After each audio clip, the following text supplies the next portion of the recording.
Welcome भी आप सबको। शुरुआत करते हैं आज के सेशन की तरफ।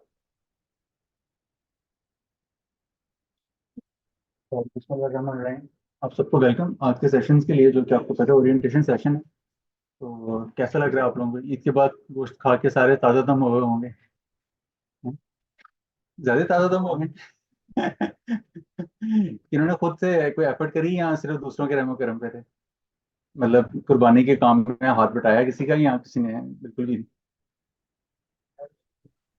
अच्छा, खुद एफर्ट, खुद इन्वॉल्व हुए हैं। हाँ, उसके बिना तो नहीं होता। सही है।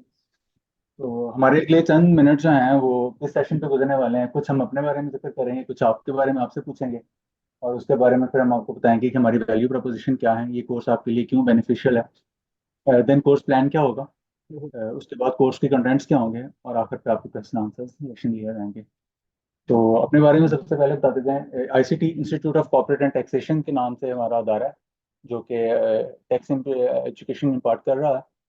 डे फ्रॉम वन से डेडिकेटेड है, कमिटेड है सिर्फ on tax side. Not only Pakistan, बल्कि पाकिस्तान से बाहर भी कनाडा, यूके, यूएस के टैक्स कोर्सेज जो है ना वो भी है। इनिशियली तो हमने स्टार्ट लिया था इन कोर्सेज से, लेकिन फिर बाद में आपकी क्वेस्ट फॉर लर्निंग इतनी ज़्यादा एडवांस है कि फिर हमें एडवांस लिटिगेशन टैक्स कोर्स की तरफ जाना पड़ा। उसमें जो है ना, इससे नेक्स्ट वाला जो लेवल है ना वो ये था। लेकिन इसके साथ साथ जो है ना, हम ये दूसरे कंट्रीज के जैसे यूएसए के, यूके के, यूए के कोर्सेज हैं वो भी ऑफर होते हैं पाकिस्तान में, ये इम्पोर्टेंट टैक्सेशन का। और इसके अलावा कंपनी सेक्रेटरी के कोर्सेज हैं। और बाद में इंटेलेक्चुअल प्रॉपर्टी राइट्स के बारे में एक पूरा इंडिपेंडेंट कोर्स है, वो उससे डील करता है। और ये इनिशिएटिव था राय बशारत अली साहब का, जो कि खुद भी सीए फाइनलिस्ट हैं और लॉयर हैं, और आईसीडब्ल्यू के भी फाइनलिस्ट हैं। और उन्होंने इस पे इनिशिएटिव लिया। और ये अदारा एसोसिएटेड है, हमारी कोलेब्रेशन है एसएससीपी के पास। एसएससीपी जी आ एसएससीपी का तो सबको आइडिया हो गई, security and exchange commission of Pakistan. Then federal board of revenue and intellectual property organisation, जो कि ट्रेडमार्क, कॉपीराइट, पेटेंट्स पेटेंट्स के साथ डील करता है। देन उसके बाद इस्लामाबाद चैम्बर ऑफ कॉमर्स के साथ कोलेब्रेशन है, लाहौर के साथ भी है, जहाँ पे इसके साथ मतलब कोलैबोरेटेड है और उसके साथ रजिस्टर्ड है।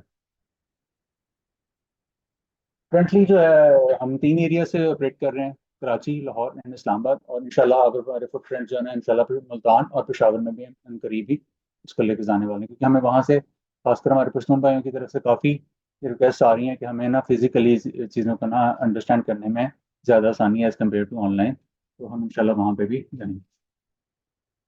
तो ये कोर्सेज हैं हमारे, ये छः वाले जो मैं अभी आपको बता चुका हूँ। और ब्रीफ अबाउट मी, मेरा नाम चौधरी हसन महमूद है।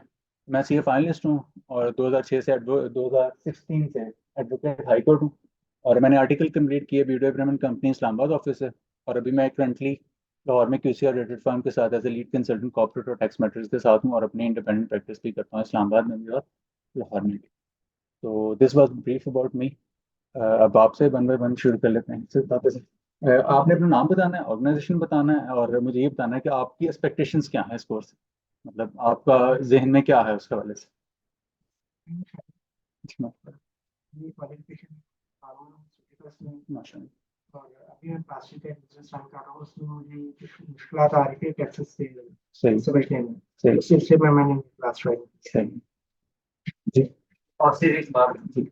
जब मेरा ऐसे बंदे पर मैं छूट देनी से इनसे छूट अच्छा देनी शुरू करें। पड़ता अच्छा माशा सही। इसके अलावा छोटा सा एक बिजनेस है, माशा तो ये है, अच्छा काम तो है। मैं उसको रन करता हूँ। उसी तरह टैक्सेशन सही। इश्यूज है, आइडिया नहीं है, हम पहले पेपर का भी नहीं पता, सही। होता ना, अकाउंट्स के मतलब भी कुछ नहीं पता। हम लोगों ने सही। डिजाइनिंग की हुई है, जी। और प्रैक्टिस के अंदर आपको पता है कि प्रोडक्शन का काम होता है, तो वहाँ भी इस तरह की चीजों की जरूरत है, तो हमें तो अभी पेपर का नहीं पता। सही। तो इसी तरह में फिजिकल क्लासेस के लिए आते हैं, हम सही। सोच रहे थे कि हमें मिल जाए तो हमारी हेल्प हो। नहीं, आपके टाइम का हम पूरा रिटर्न पे करेंगे तो थैंक यू। इंशाल्लाह। जी आप। जी। मैं हारून ब्रदर्स कंपनी है, जी। एज अकाउंटेंट जॉब कर रहा हूँ। जी। तो मुझे टैक्स सर्टिफिकेट करके सारे केस मेरे कोर्स में। जी ठीक है जी मैम। मेरा नाम प्रिय है और मैं लॉ ग्रेजुएट हूँ। तो मैंने टैक्सेशन किया है, तो उसके बाद नेक्स्ट क्लास फॉर्म में कोर्स करना चाहूँगी। अच्छा, ठीक है जी आप। इन्होंने काम एमबी एलएलबी माशाल्लाह। बैंकिंग सेक्टर के लास्ट 24 ईयर से कर सकते हैं। सही।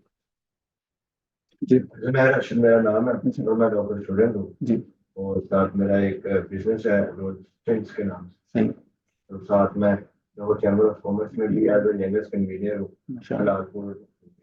उधर से मेरे साथ उनके बड़े दोस्त मेरे ज्वाइंट है उधर अच्छा और बहुत सी चीजें हमें इन चीजों के बारे में पता नहीं है, सही तो इसलिए मैं इंटरेस्टेड हुआ इस चीज से। जी सर।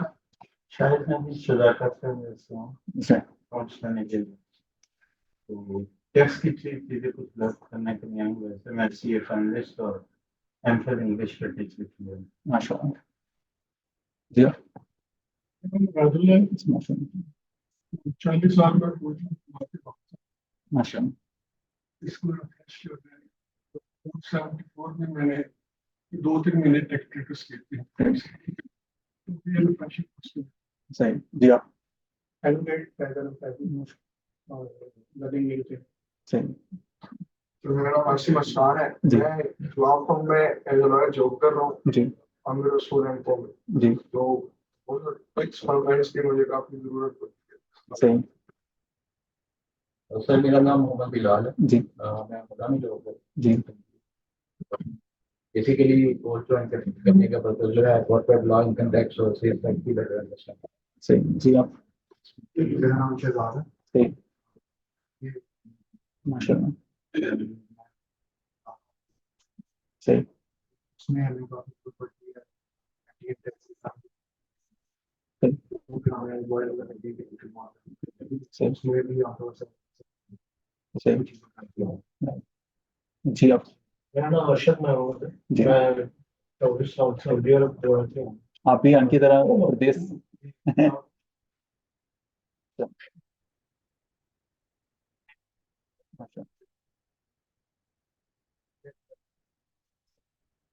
जी आप doctor Zia PhD in International Relations माशाल्लाह and Management in Punjab University. माशाल्लाह। I have online trading, so but I was facing a lot of problem regarding e-commerce से रिलेटेड व्यवस्था yes, जी that's why. ड्रॉप शिपिंग कर रहे हैं e-commerce Drop- अच्छा जी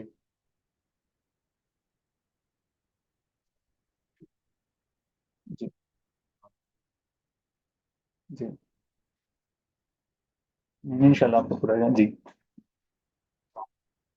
मेरा नाम अजहर है। मैं जी एक्स फाइनेंस मैनेजर हूँ यूएई ग्रुप ऑफ कंपनीज में। मैं करंटली यूएई का टैक्स कंसल्टेंट भी हूँ। मैं टैक्स कंसल्टेंसी प्रोवाइड करता हूँ। अभी प्रोफेशनल ग्रोथ के लिए पाकिस्तान का टैक्स करता हूँ। क्वालिफिकेशन मेरी एसीसी है। माशाल्लाह जी अहमद बिलाल कासिम है नाम, जी रोटेट डेवलपमेंट साइड पे काम करता हूँ। सही सही है अच्छी बात है जी आप मेरा नाम बाबर अली है और जी मैं कॉमर्स कस्टमर जी और एडवर्टाइजमेंट एजेंसी में ट्रांसफर करती जी हूँ माशाल्लाह और टैक्स की सोर्सिंग और सही जी मोहम्मद इकबाल नाम है मेरा। म्यूचुअल फंड इंडस्ट्री में काम अच्छा टैक्स के जो लॉज है उससे इंफॉर्मेशन।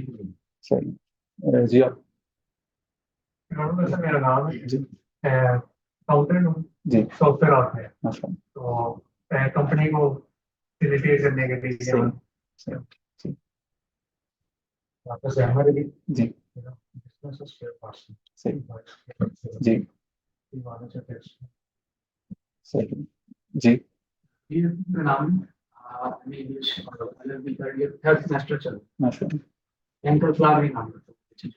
माशाल्लाह उनके जो है ना जो जी जी उनको बेहतर फैसिलिटेट कर पाएं जी इशू होता है फादर की बारी आती है जी कस्टमर कहता है ये हमारा चल रहा है जी तो उसको अच्छा गाइड करती है और अपना भी डाल देती है बेहतर है। सही जी आप ऐसा मुझे माशाल्लाह माशाल्लाह सही जी आप जी ये प्लीज पसंद है जी आप जी मैं लाइफलाइन में जॉब कर रहा हूँ और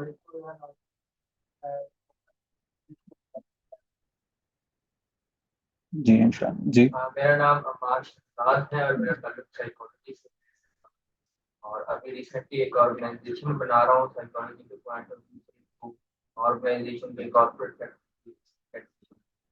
सही है जी ऐसा भी हो रहा जी है स्मॉल बिजनेस मैनेजर बनना चाहिए इंशाल्लाह जी जी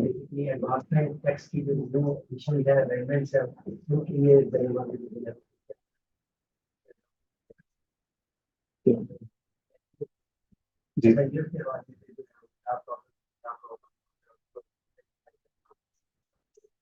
सही सही जी मोहम्मद राशिद नाम जी और ऐसा नहीं। तो हमारे पास तो माशाल्लाह बड़ा एक ऑडियंस का बड़ा एक अच्छा डाइवर्सिफाइड गुलदस्ता है जिसके ऐसा गुलदस्ता है इसमें सारे रंग हैं। ज़्यादा कुछ बिजनेसमैन भी हैं, कुछ लॉयर्स भी हैं जो कि आपको अपना इम्प्रूव करना चाहते हैं, कुछ फाइनेंस और अकाउंट से रिलेटेड भी हैं, और कुछ स्टूडेंट्स भी हैं जो कि लॉ के साथ हैं और अपने आप को एक डिफरेंट करना है। तो इंशाल्लाह हम आपके सारे की नीड्स कैटर करेंगे और यही पर्पज है, मतलब आपको एक information information he with practice practice चीज़ों को इम्पार्ट करना। तो इसके साथ इंशाल्लाह आगे बढ़ते हैं। अब ब्रीफ अबाउट हमारा कोर्स के बारे में ये होगा कि हमारे ना एरिया के 5 मेजर एरियाज होंगे जिनके बारे में हम बात करेंगे। हमारे 5 मॉड्यूल्स होंगे। सबसे पहले हम बात करेंगे कॉर्पोरेट लॉज के बारे में कि एंटिटीज बनती कैसे हैं। Entities legal form of a business होती क्या है, कितनी तरह के बिजनेसेस होते हैं बस जी, कौन कौन से, और ठीक है ये तो legal legal legal form of business होगी। वैसे कारोबार कितनी तरह के होते हैं, कौन कौन से, ये तो लीगल फॉर्म होगी। इसके अलावा और जी बिल्कुल, आज तक इंसानी दिमाग जो है ना ये 3 ही बिजनेस हो सका है, या ट्रेडिंग कर रहा होता है, या सर्विस प्रोवाइड कर रहा होता है, या मैन्युफैक्चरिंग कर रहा होता है। कोई चौथा नहीं इंसानी दिमाग आज तक हो सका, ऐसा है ना। तो ले दे कि हम इन्हीं 3 चीजें में तीन किसी एक कैटेगरीज में फॉल कर रहे होंगे, 3 कैटेगरीज में से इनसे फॉलो करो। और इसी तरह हम जहाँ बैठे हैं इनमें से हमारे 3 तरह की, हमारी ऑडियंस को अगर मैं क्लासीफाई करूँ तो 3 तरह के लोग हैं। एक वो लोग जो अपने क्लाइंट के मसाइल हल कर रहे हैं, जो अपने मसाइल हल कर रहे हैं, जहाँ अपने एम्प्लॉयर के मसाइल हल कर रहे हैं। अल्टीमेटली हम तीनों में से एक ही जगह किसी एक में फॉल कर रहे होंगे ना। तो हम इन्हीं चीज़ों को इसी तरह समझ रहे होंगे। और इसमें हमारे पास कॉर्पोरेट लॉ होगा पहले, फिर कॉर्पोरेट लॉ के साथ हम देखेंगे कि बैंक अकाउंटिंग क्या है बेसिक, क्योंकि जब तक आप अकाउंटिंग का अंडरस्टैंडिंग नहीं होगी आपको ना टैक्स की चीज़ें समझना आना बहुत मुश्किल होगी। उसको चीज़ों को अंडरस्टैंडिंग करेंगे, डेप्थ में नहीं जाएंगे इसके, लेकिन ये कि आपको उसका फ्लेवर देंगे, खासकर हमारे लॉयर भाइयों के लिए, क्योंकि उन्हें बहुत सारी मुश्किल होती है। क्योंकि मेरे उस्ताद हैं वो कहते होते हैं कि lawyer should know the accounting और accountant should know the law, ताकि दोनों एक दूसरे को सप्लीमेंट करते हैं, तब जाके आप उसकी होलिस्टिक अंडरस्टैंडिंग ले सकते हो। जी जी आपको स्लाइड्स भी मिल जाएंगी, इनके नोट्स भी मिल जाएंगे। और ये स्लाइड्स आपको ना आपने इसको अपने पास भी ये रखना है कि कहीं कोई चीज़ एरिया जो मैं ना करा सकूँ आपने मुझे रिमाइंड कराना है कि आपने ये कमिट किया था और नहीं आके सर्व किया, ताकि आपके पास एक ट्रैक रहेगा। ये आपको अवेलेबल होंगी, आपके साथ ग्रुप में शेयर हो जाएंगी जी। हाँ आप राइट ना करें, लेकिन ये कि मैं आपको इसके बारे में बताऊंगा क्या इसके हवाले से अभी तक ना नोट करें, लेकिन मैं आपको बताऊंगा कि आपने कोर्स के दौरान अपना रजिस्टर जरूर रखना, अपना रजिस्टर जरूर रखना। फिर हम बात करेंगे इनकम टैक्स के ऊपर, सॉरी पहले हम बात करेंगे अकाउंटिंग के, अकाउंटिंग के साथ हम बात करेंगे आईपीआर की, इंटेलेक्चुअल प्रॉपर्टी राइट्स के बारे में। इंटेलेक्चुअल प्रॉपर्टी राइट्स क्या होते हैं, ट्रेडमार्क क्या होता है, पेटेंट्स क्या होते हैं, और ट्रेडमार्क को रजिस्टर कैसे कराया जाता है। उसके बाद हम आ जाएंगे इनकम टैक्स पे। इनकम टैक्स के बारे में हम उसकी सारी डिटेल देखेंगे उस डिटेल में। उसके बाद फिर सेल टैक्स देखेंगे, और सेल टैक्स के साथ ही हम एक रेप्लिका देखेंगे सेल टैक्स ऑन सर्विसेज के साथ ही, जो कि उसका डील कर रहा है। इन सब में हमारा फोकस जो होगा ना, सबसे ज्यादा फोकस होगा प्रैक्टिकल। मैं आपको पढ़ाऊंगा नहीं, पढ़ना आपने है, पढ़ना आपने, मैंने आपको सिखाना है, मैंने आपको सिखाना है। वो काम करते हो जो आपने गलती करनी है, उससे आपको बचाना है, उससे आपको बचाना है। लेकिन पढ़ना आपने है, पढ़ना आपने। और क्लासेस हमारी होंगी फिजिकली यहीं पे 3 days अ वीक, और 6:30 से लेके 8 बजे तक।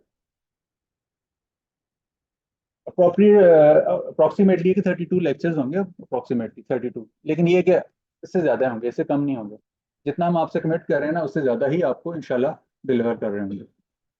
ये सिर्फ एक एस्टिमेट्स है उस हवाले से कि हमारे कोर्स की कवरेज के लिए। जब हम क्लास की लेके आगे चलेंगे, क्लास में हमारा जितना भी मतलब आज का हमारा एक टॉपिक का एजेंडा है, जब तक वो कंप्लीट नहीं हो क्लास थोड़ी एक्सटेंड भी हो जाएगी तो हम उसको लेंगे। उसके साथ फिर हम आगे देखेंगे कि हमें क्वेश्चन आंसर सेशन भी होगा, कोई आपके क्वेश्चन में क्यूरीज हैं तो वो भी आगे हैंडल करेंगे इंशाल्लाह। लेकिन हमारा फोकस ये 5 एरियाज ही होंगे: सेल्स टैक्स, इनकम टैक्स, ये अकाउंटिंग, लीगल एंटिटी जिसमें हमारा कॉर्पोरेट लॉ, जिसमें हम सोल प्रोप्राइटरशिप बनाना, पार्टनरशिप बनाना और कंपनी बनाना, ये चीज़ें प्रैक्टिकली आपको बताऊंगा। ये चीज़ें प्रैक्टिकली बताऊंगा और इसके बैक पे जो थ्योरी पढ़नी होगी मैं आपको बताऊंगा कि इसके लिए ये फलां सेक्शन है, फलां सेक्शन है, फलां रेगुलेशन है, वो रेगुलेशन आपने खुद पढ़नी है। आपको नोट्स मिल जाएंगे, स्लाइड्स मिल जाएंगे, लेकिन आपने पढ़ना जरूर है। और साथ आपने करना क्या है, अपना रजिस्टर लाजमी, रजिस्टर कॉपी जो भी जिस पे भी आप नोटिंग करें। जी, एनजीओ जो बनती है ना उसके लिए 3-4 लीगल फ्रेमवर्क्स हैं एक्चुअली। एनजीओ के लिए ना 3-4 लीगल फ्रेमवर्क, ट्रस्ट बना के भी काम कर सकते हैं आप, सोसाइटी बना के भी काम कर सकते हैं, और एक वॉलंटरी ऑर्गेनाइजेशन एक्ट 1961 का वो बना के भी काम कर सकते हैं, और आप सेक्शन 42 की कंपनी बना के भी बना सकते हैं। उसका उसके ना सेपरेट रूल्स है, मैं आपको उसका ना फ्लेवर दूंगा, लेकिन उसके हम डिटेल में नहीं काम करेंगे क्योंकि उसका प्रोसेस जो है ना कंपनी कॉर्पोरेशन की तरह होता है, लेकिन उससे कुछ डिफरेंट स्टेप्स हैं। उसके स्टेप्स डिफरेंट है, उसके स्टेप डिफरेंट है, आपको उसकी पूरी अंडरस्टैंडिंग होगी। उनमें से आपने एनजीओ किस प्लेटफॉर्म से काम करना होता है, उन चारों में से अगर आप सेक्शन 42 वाले में जाएंगे तो फिर आप कंपनी लॉ में फॉलो करेंगे, अदरवाइज उसमें फॉलो नहीं करेंगे। आपके टेक अवेज क्या होंगे? आपने से कोई ऐसा है जो ग्रो नहीं करना चाहता? ग्रो नहीं करना चाहता हूँ, तरक्की ना करना चाहता हूँ? आई थिंक कोई भी ऐसा नहीं है जो आगे ग्रो नहीं करना चाहता, और कोई भी नहीं चाहता कि मेरा आज का दिन कल के दिन की तरह हो, मैं ग्रो करूँ। ग्रो कैसे करेंगे? एज ए लॉयर कैसे ग्रो करेंगे आप? सिविल के साथ क्या प्रैक्टिस ऐड कर सकते हैं? अपनी टैक्स प्रैक्टिस ऐड कर सकते हैं, और अगर आप ऑलरेडी टैक्स प्रैक्टिसिंग हैं उसमें आप बेहतर तरीके से ऐड ऑन कर सकते हैं। मिसाल के तौर पे हमारा जो फोकस है ये हमारा कंप्लायंस फोकस्ड कोर्स है, ये जो हमारा फोकस कोर्स है ये कंप्लायंस पे फोकस्ड है। अगर आपने लिटिगेशन में जाना तो इससे नेक्स्ट स्टेप है, इससे नेक्स्ट स्टेप है।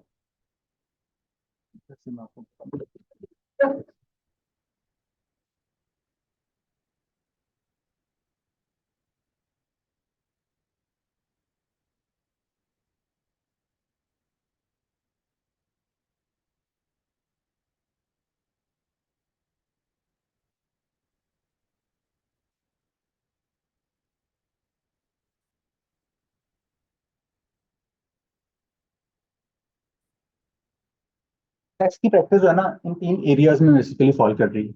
इनमें, इन एरियाज में यहाँ पे हमारा फोकस क्या होगा? रिटर्न्स की हद तक, रिटर्न में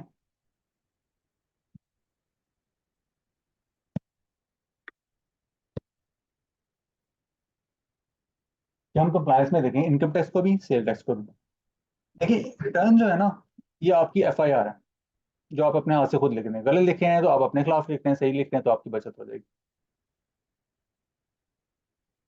फौजदारी में जो सिविल में काम करते होंगे उन्हें पता होगा, वो कहते हैं कि पटवारी का रोजनामचा अगर फायदा देते जाए तो सुप्रीम कोर्ट तक फायदा देता जाता है, और अगर पुलिस की जिम्मेदारी भी इस तरह फायदा दे तो सुप्रीम कोर्ट तक फायदा देती चली जाती है, और अगर नुकसान दे तो नुकसान ही देती चली जाती है। इसी तरह आपके रिटर्न में अगर आप इनमें गलती करेंगे ना तो ये आपको फायदा गलत नुकसान देते चले जाएंगे, और अगर आप इसको ठीक करेंगे तो ये आपको फायदा देते चले जाएंगे। क्योंकि आपकी सारी शुरुआत कहाँ से होनी है? यहीं से होनी है, और ये आपने खुद डिक्लेयर कर रहे होते हैं ना। एफबीआर तो कहता है पहले आप मुझे अपने बारे में खुद बताएं, हम आपसे बाद में पूछेंगे। पहले आप अपने बारे में हमें खुद बताएं, हम आपसे बाद में बातेंगे, जिसको कहते हैं यूनिवर्सल असेसमेंट स्कीम के तहत। तो वो आपको बारे में खुद आप अपने बारे में रिटर्न में बता रहे होंगे ना कि रिटर्न में क्या कह रहा हूँ मैं। उनको जितना आप अच्छा रखेंगे उतना ही आपके लिए कल के लिए मुश्किलात कम होंगी, कल के लिए मुश्किलात उन्हीं से कम होंगी। फिर है टैक्स एडवाइजरी। ये फिर इससे नेक्स्ट लेवल है लिटिगेशन। पहला आपका लेवल ये है जिसको हमारा ये फोकस्ड होगा। हम इसमें एडवाइजरी वाली जहाँ जहाँ चीज़ें आएंगी हम एडवाइजरी वाले में भी आपको हेल्प आउट करेंगे और उसमें बताएंगे। मिसाल के तौर पे क्लाइंट आपसे पूछता है कि मुझे कंपनी बना के काम करना चाहिए, पार्टनरशिप बना के करना चाहिए, सोल प्रोप्राइटरशिप बना के करना चाहिए, फिर पहले उनके पैरामीटर्स पढ़ेंगे, फिर आपको बताएंगे कि आप तीनों में से कौन से पैरामीटर्स से पहले ये क्वेश्चंस करें, फिर उस पैरामीटर्स को देके फिर आप उसको एडवाइस करें, फिर आप उसे उस एंगल से एडवाइस करें। तो ये जो टाइप की प्रैक्टिस है ना, हमारा फोकस ये वाला होगा। लेकिन इसके बाद हमारा एक और है एडवांस टैक्सेशन लिटिगेशन वाला, जिसमें हमारे पास जो ना अथॉरिटीज के साथ डील करना, नोटिस आना, उनको अप्लाई करना, अपीलें फाइल करना, ट्राइब्यूनल, वो उसको फिर हम रिटर्न नहीं देख रहे, उसमें जो नोटिस आए होते हैं ना उनको हैंडल कर रहे होते हैं। लेकिन वो नोटिस क्यों आते हैं? रिटर्न में से वो आपकी इंफॉर्मेशन ले रहा होता है। हम कहाँ पढ़े हैं? सीडी के पहले जीने पे। हम कहाँ खड़े हैं? सीडी के पहले जीने पे।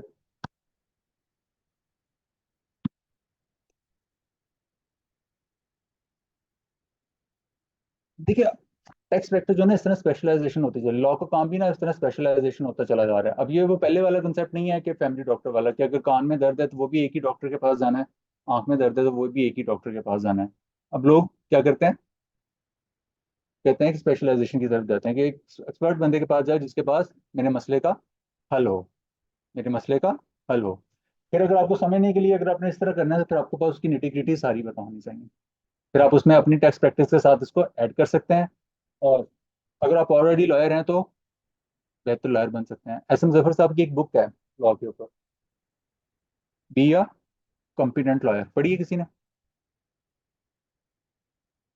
वो कहते हैं सिर्फ लॉयर होना काफी नहीं है, सिर्फ लॉयर होना काफी नहीं है, कॉम्पिटेंट लॉयर बनना है आपने।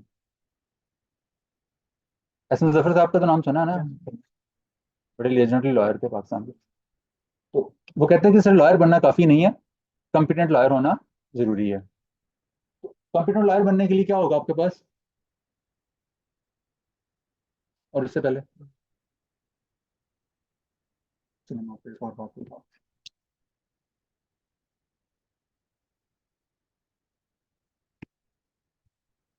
देखिए, लॉ में क्या होता है, फैक्ट्स, फैक्ट्स के ऊपर क्या अप्लाई होता है? लॉ। जब ये लॉ अप्लाई होता है तो इससे आपको क्या मिलती है?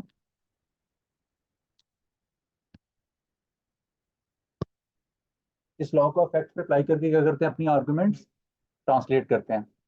इसको फैक्ट्स पे लॉ को अप्लाई करके क्या किस में ट्रांसलेट करते हैं? आर्गुमेंट्स। और फिर आर्गुमेंट्स को क्या करते हैं? कोई भी आपके पास मसला आता है ना, उस मसले में आप क्या करते हैं? आपके पास लॉयर, क्लाइंट आपको बताता है ये जो मसाइल है, उस मसाइल के ऊपर आप अपने लॉ को अप्लाई कर रहे होते हैं। उस लॉ को अप्लाई करते हुए आप क्या कर रहे होते हैं? अपनी आर्ग्यूमेंट बिल्ड कर रहे होते हैं ना, अपनी आर्ग्यूमेंट बिल्ड कर रहे होते हैं। और जब आप अपनी आर्ग्यूमेंट बिल्ड कर रहे होते हैं तो फिर क्या इंपॉर्टेंट होते हैं? क्वेश्चन, कि आपने वो बात दूसरे को समझानी कैसे है, दूसरी को बात समझाने कैसे है। पहले आपने यहाँ पे अपने आप को इक्विप करना है इस नॉलेज से, जिसके लिए हम इंशाल्लाह आपको इक्विप करके भेजेंगे, जिसके लिए हम आपको यहाँ अवेलेबल हैं। नॉलेज लेके आप फैक्ट्स पे अप्लाई करेंगे, अपनी आर्गुमेंट्स बिल्ड करेंगे। आर्गुमेंट्स को बिल्ड करने के बाद यहाँ पे क्या होगा? एक्सप्रेशन। एक्सप्रेशन जो है ना, मेजर एक्ट्स का तो सबको पता होगा ना, मोटी मोटी किताबें होती है कानून की। वो कहते हैं कि वकालत सारी मेजर एक्ट्स में नहीं है, सारी वकालत मेजर एक्ट्स में नहीं है।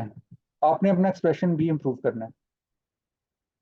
इसके लिए लॉ के अलावा आपको दूसरी बुक्स भी पढ़नी पड़ेंगी, जिसमें आपके पास लिटरेचर होता है, करंट अफेयर्स होते हैं, जिससे आपके पास नई वोकेबलरी, नए अल्फाज और उनका प्रॉपर टाइम पे इस्तेमाल, नए अल्फाज का प्रॉपर टाइम पे इस्तेमाल।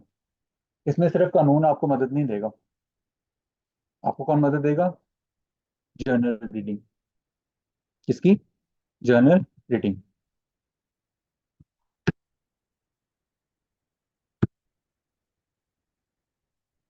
फिर बहुत सारे हमारे दोस्त हैं जो कि अपना बिजनेस मैनेज कर रहे हैं, उनको क्या चाहिए?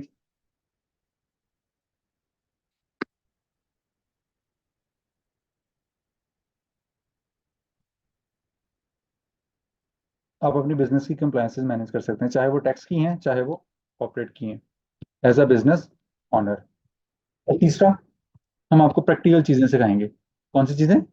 प्रैक्टिकल। एससीसीपी का पोर्टल है, क्या नाम है, किसी को पता है क्या? वो तो उसकी वेबसाइट है? हाँ, लीप। ये 15 फरवरी को हुआ है, 15 फरवरी को अपना पोर्टल किया। इससे पहले e services dot S C P dot S C G O P dot P K होता था। उसकी बजाय अब ये सिस्टम आया जिसपे वो अपना कर रही है। हम आपको इस पोर्टल पे इक्विप करना, काम करना सिखाएंगे। इस पोर्टल पे काम करना सिखाएंगे कि आपने चीज़ों को कैसे करना है। डिजिटल सीटीसी का नाम सुना होगा सबने, सीटीसी तो लेते होंगे बैंक में जो काम करते हैं। साल खत्म होता है तो कहते हैं जी अपने फॉर्म ये अपडेट कर दें। फॉर्म 29 होता था, फॉर्म 9 आ गया है, वो दे दें। पहले फॉर्म 45 होता था, फॉर्म 19 हो गया। ये चीज़ें देते हैं। जैसे डायरेक्टर की चेंज आती है तो फॉर्म 29 मांगते हैं, अब कहते हैं फॉर्म 9 दे दें। ये जिस बंदे को आप डायरेक्टर दिखाना चाह रहे हैं अथॉरिटी, वो तो डायरेक्टर है ही नहीं। ये सारी चीज़ें आपको कहाँ से मिलती हैं? इसी पोर्टल से, एसएससीपी के पोर्टल से। और ये फॉर्म कब फाइल करने हैं, कैसे फाइल करने हैं, ये हम आपको बताएंगे और इसे प्रैक्टिकली करके दिखाएंगे। और आपको बताएंगे कि आपने यहाँ पे ये गलती नहीं करनी, और इसमें अक्सर गलती करते हैं जो, वो आपने गलती नहीं करनी। फिर आपके पास है एफबीआर। एफबीआर के कितने पोर्टल्स हैं? आयरस है,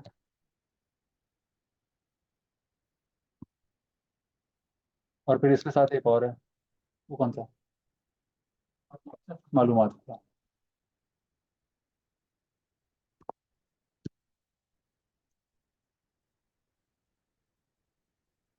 इन पोर्टल्स पे, कौन से पोर्टल्स पे? लीप पे, आईएएस पे, ईएबीआर पे, मालूमात पे, इन पे आपको प्रैक्टिकली काम करना सिखाएंगे। लेकिन इस प्रैक्टिकल के बैक पे जो आपको लॉज पढ़ना होगा, मैं आपको बताऊंगा कि इसके प्रैक्टिकल पे सेक्शन सेक्शन कौन सा वर्क कर रहा है, कौन से रेगुलेशन वर्क कर रही है, जिसके नतीजे में हम ये काम कर रहे हैं, बताऊंगा भी। लेकिन आपने वो आके ओरिजिनली पढ़ना जरूर है। मालूमात, मालूमात आपने वो जाके पढ़ना जरूर है। पढ़ना आपने है, पढ़ाना मैंने है। और पढ़ा, सेक्शन भी बताऊंगा। मोहताजी बुरी बला है, मोहताजी बुरी बला है। कैसे देखेंगे? आपको पता होना चाहिए कि जब मसला है कि मैंने किताब का कौन सा सफ़ा खोलना है, मैंने किताब का कौन सा सफ़ा खोलना है, कौन सा सेक्शन पढ़ना है, कौन सी रेगुलेशन पढ़नी है।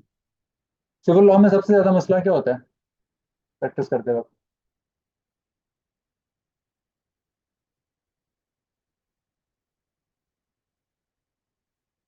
नहीं, मैं जो ला रहा हूँ जी, जी बताएं जी। जी, वेयर इज द लॉ। और वेयर इज द लॉ में आपको पता है कि एक एक जब आपको प्रोपोजिशन आती है, उस प्रोपोजिशन में वो जो उस पर आपको लग रहा होता है, सीपीसी भी लग रही होती है, उस पर स्पेसिफिक रिलीफ एक्ट भी लग रहा होता है, लिमिटेशन एक्ट भी लग रहा होता है, रजिस्ट्रेशन एक्ट भी लग रहा होता है, तो और सेक्शन भी लग रहा होता है। अब हम एक एरिया को लेकर फोकस कर रहे होते हैं, जबकि एक्चुअली हो सकता है कि हमारा जो, जिसमें से हमारे सोल्यूशन लिखना, वो किसी सेक्शन किसी और में हो। वहां पे होलिस्टिकली चीजों को एक पेज पे लेके आना वो मुश्किल होती है। यहाँ पे चीजों को एक पेज पे, एक पॉइंट पे लेके आना मुश्किल होती है। यहाँ पे भी आपको थोड़ी मुश्किलात आएंगी, लेकिन हम उसका हल लेके आएंगे। आपको बताएंगे कि आपने ये पहला सेक्शन जो है ना, जरूरी नहीं कि आप अभी पढ़ रहे हैं तो आपको इसका दूसरा सेक्शन सबसे आखिर में होगा। वो आपको लिंक करके आप दोनों चीजों को पढ़ेंगे तो फिर आपको होलिस्टिकली पिक्चर वाजे होएगी। अदरवाइज आपको वो धुंधला रहेगा और जेन में एक कंफ्यूजन रहेगी, जेन में एक कंफ्यूजन रहेगी। और दूसरी बात ये कि जब हम इसको पढ़ रहे होंगे ना, आपने किन से डील करना है? दूसरी तरफ जो डील करने वाले होंगे वो कौन होंगे? Authority departments. वो किस में जबान में बात करेंगे? सेक्शन की जबान में बात करेंगे। वो सेक्शन आपको बताएंगे। मिसाल के तौर पर आप कंपनी कोऑपरेट कर रहे हैं, उन्होंने वहां पे ऑब्जेक्शन लगा दिया, वो जिस सेक्शन का ऑब्जेक्शन है वो सेक्शन की जबान में आप बात, उनसे आपसे बात करेंगे। आप उनसे उसी जबान में बात करेंगे ताकि आप दोनों एक ही वेवलेंथ पे आ जाएं, वो भी आपकी बात समझ सकें और आप भी उनको अपनी बात समझा सकें। मैं सीसीपी ना एक ऑफिस में गया तो वहां पे एक बंदा आया, उन्होंने कहा ये फलां कंपनी से कौन है? तो उन्होंने कहा कि जनाब मैं हूँ। उन्होंने कहा कि ये आपने काम किया है? उन्होंने गुस्से से बोला। तो उन्होंने कहा कि जी सर मैं सीख रहा हूँ। वो घबरा गया। जनाब मैं सीख रहा हूँ। उन्होंने कहा आपके सीखते सीखते ना इस कंपनी का बेड़ा गर्क हो जाना है, तो हम आपका ऐसा बेड़ा गर्क नहीं होने देंगे, हम आपको यहाँ से सिखा के भेजेंगे, आप उनके साथ इफेक्टिवली कम्युनिकेट कर पाएंगे। और फिर ये एक नहीं कि एक चीज़ ऐसे लिख दी, ऐसे तो आपको बताऊंगा कि आपको ये चीज़ें आपको कहाँ से मिलेंगी। मतलब कंपनी कॉपरेट होती है, इसके सीआर ऑफिस कहाँ से हैं, बिजनेस सेंटर कहाँ पे कंपनी कॉपरेट होती है, वहाँ पे फ्ला वर्क डिस्ट्रीब्यूशन कैसे होती है, वो सारी चीज़ें आपको बताऊंगा वन बाय वन। लेकिन पढ़ना आपने है, पढ़ना आपने, रजिस्टर्ड आपने रखना है। देखिए, मेरे खाना खाने से मेरी बुक खत्म होगी, आपकी बुक कब खत्म होगी? जब आप खाना खाएंगे। यहाँ देखें, आप सबका एक सेक्टर टाइम है ना, ऑफिस से वक्त निकाल के आने, बच्चों से टाइम निकाल, तो आप उसको इन्वेस्ट करके अपना प्रॉपर रिटर्न लेके जाएं, उसको प्रॉपर रिटर्न लेके जाएं। मतलब इसको कैजुअली ना लें, बिल्कुल कैजुअल मैनर में ना लें। ये ये सिर्फ आप मेरे साथ नहीं, मेरे साथ भी मतलब अच्छा नहीं कर रहे हो, अगर अपने साथ तो बिल्कुल भी नहीं। अपने अलावा अपने बच्चों के साथ, अपनी फैमिली टाइम के साथ, उसके साथ तो बहुत ही फर्क। मतलब हम सबको इस तरह के, ऐसे तो नहीं कि अभी हमने जाके वहां पे क्रिकेट खेलनी है, किसी ने नहीं क्रिकेट खेलनी ना। एक हमारा फैमिली टाइम है जिसको हम सेक्रीफाइस करके, जिसमें से हम एक टाइम स्लॉट को स्पेयर करके यहाँ पे इन्वेस्ट कर रहे हो।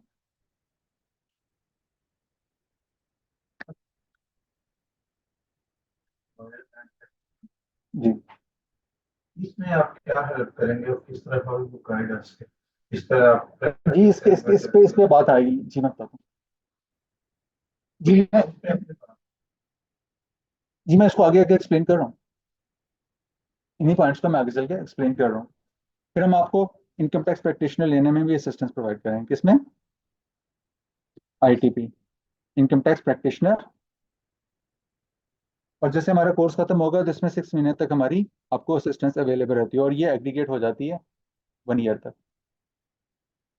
लेकिन इंशाल्लाह आपको इसकी जरूरत पड़ेगी नहीं इंशाल्लाह, लेकिन आप होंगे, हम आपको अटेंड करेंगे, ऐसी बात नहीं, हम आपको लेंगे, लेकिन हम आपको इतना इक्विप करेंगे कि आपको इसकी जरूरत पड़ेगी नहीं। मिसाल के तौर पे आपने कोई क्वेश्चन किया, आपको पता है कि ये बात किस सेक्शन में लिखी हुई है, इंपॉर्टेंट ये है कि आपने वो सेक्शन पढ़ना है, वो रेगुलेशंस पढ़नी है, वो सेक्शंस, वो रेगुलेशंस पढ़नी है, इंपॉर्टेंट। तभी आप चीज़ों को इक्विप कर पाएंगे। और लॉ में तो ये बात वैसे ही पढ़ा होती है कि जैसे ही आप एक सेक्शन, चाहे आपने 10 मरतबा पहले पढ़ा है, 100 मरतबा पढ़ा हो, जब उसे प्रैक्टिकली अप्लाई करना होगा उसी सेक्शन को पढ़ेंगे फैक्ट्स के साथ, तो आपको उसी सेक्शन में से नए मतलब में निकल रहे होंगे, उन्हीं लफ्जों से नए मतलब निकल रहे होंगे, उन्हीं लफ्जों से नए मतलब निकल रहे होते हैं। चाहे आपने उसे 1000 मरतबा पहले पढ़ा हो, जब भी उसे अप्लाई करना है ना, दोबारा उसे जरूर पढ़ के देखना है, दोबारा उसे जरूर पढ़ के देखना है। जी, एक मिनट मैं आपको बताता हूँ। जी, आईटीपी लाइसेंस लेने के लिए क्या रिक्वायर्ड होता है? आपके पास प्रिस्क्राइब्ड क्वालिफिकेशन हो। वो क्वालिफिकेशन क्या है? जहाँ आप बीकॉम हो, जहाँ आपने एमकॉम करा हो, जहाँ आप एमबीए करा हो, जहाँ आपने बीबीए करा हो, जहाँ आपने मैनेजमेंट साइंसेज में बीएस करा हुआ हो, जहाँ आपने लॉ ग्रेजुएशन करी हुई हो, जहाँ आपने सीए का कैफ आई कैप के साथ किया हो, जहाँ आईसीएमए का कुछ किया हो, जहाँ सीए फाइनलिस्ट हो, जहाँ आपने सीसीए कंप्लीट किया हुआ। इसके साथ आपको क्या करना होता है कि 1 साल का एक्सपीरियंस लेना होता है फॉर अ टैक्स फर्म के साथ, कि मैंने टैक्स में हैंड ऑन एक्सपीरियंस लिया है। वो सर्टिफिकेट लेके आप अपने डॉक्यूमेंट क्या करते हैं, एफबीआर ऑफिस में चीफ कमिश्नर को सबमिट करते हैं। वो कमिश्नर क्या करते हैं, डॉक्यूमेंट स्क्रूटनी के बाद आपका क्या करता है, इंटरव्यू करता है। क्या करता है? आपका इंटरव्यू करता है। और उस इंटरव्यू में आपसे पूछता है कि आपने क्या वाकई प्रैक्टिकली काम करा होगा कि नहीं। वो प्रैक्टिकली काम आपको कैसे पूछेगा, वो आपको इस तरह पोर्टल की चीजें पूछेगा, जिससे हम आपको, जी मैं अभी आपको सर्टिफिकेट, जी, वो जिस फर्म के साथ आपने काम करा होगा वो भी आपको, एडमिन से बात कर लीजिए, वो आपको हेल्प आउट कर देंगे इस मामले में। जी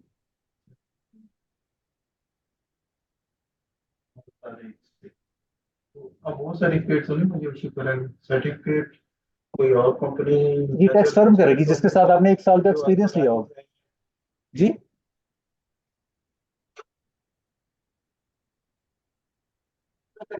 सर्टिफिकेट की बात कर, हाँ जी, जो आप कह रहे हैं कि आप फिर तो जाएंगे वो आपको बता दीजिए। जी, मैं आपको दिखाता हूँ, अभी मैं आपको बता रहा हूँ कि अभी आपने ये डॉक्यूमेंट, आप ये डॉक्यूमेंट सबमिट करेंगे ना, तो आपको इंटरव्यू करेगा। क्या करेगा? इंटरव्यू की आपको स्लाइडें मिल जाएंगी, आपको मिल जाएंगी। आप ये डॉक्यूमेंट सबमिट करेंगे और वो आपको इंटरव्यू के लिए कॉल करेगा। जब इंटरव्यू के लिए कॉल करेगा तो आपसे प्रैक्टिकली चीजें पूछेगा, और पूछेगा करता है कि क्या आपने ये काम वाकई किया हुआ है या नहीं, आप इतने कॉम्पिटेंट हैं कि आप दूसरे को रिप्रेजेंट कर सकें। फिर अगर वो अगर सेटिस्फाइड हुआ, फिर वो आपको एक सर्टिफिकेट इशू करेगा। वो सर्टिफिकेट इस फॉर्मेट में होता है। जी उनमें मैं बताता हूँ ना,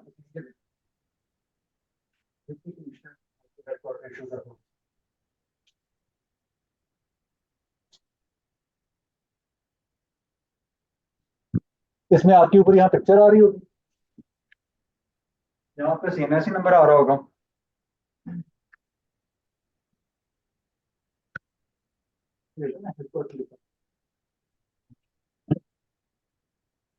यहाँ आपकी पिक्चर आ रही होगी, यहाँ आपका नेम आ रहा होगा, यहाँ आपका फादर्स नेम आ रहा होगा, और यहाँ आपका CNIC, यहाँ आपका एड्रेस, और यहाँ पे भी आपका एड्रेस।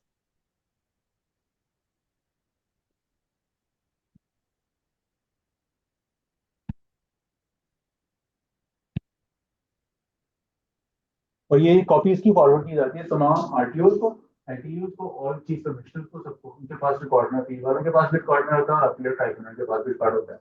और इसी सर्टिफिकेट की स्ट्रेंथ पे आप अपीलेट ट्राइब्यूनल में अपने क्लाइंट को रिप्रेजेंट कर सकते हैं।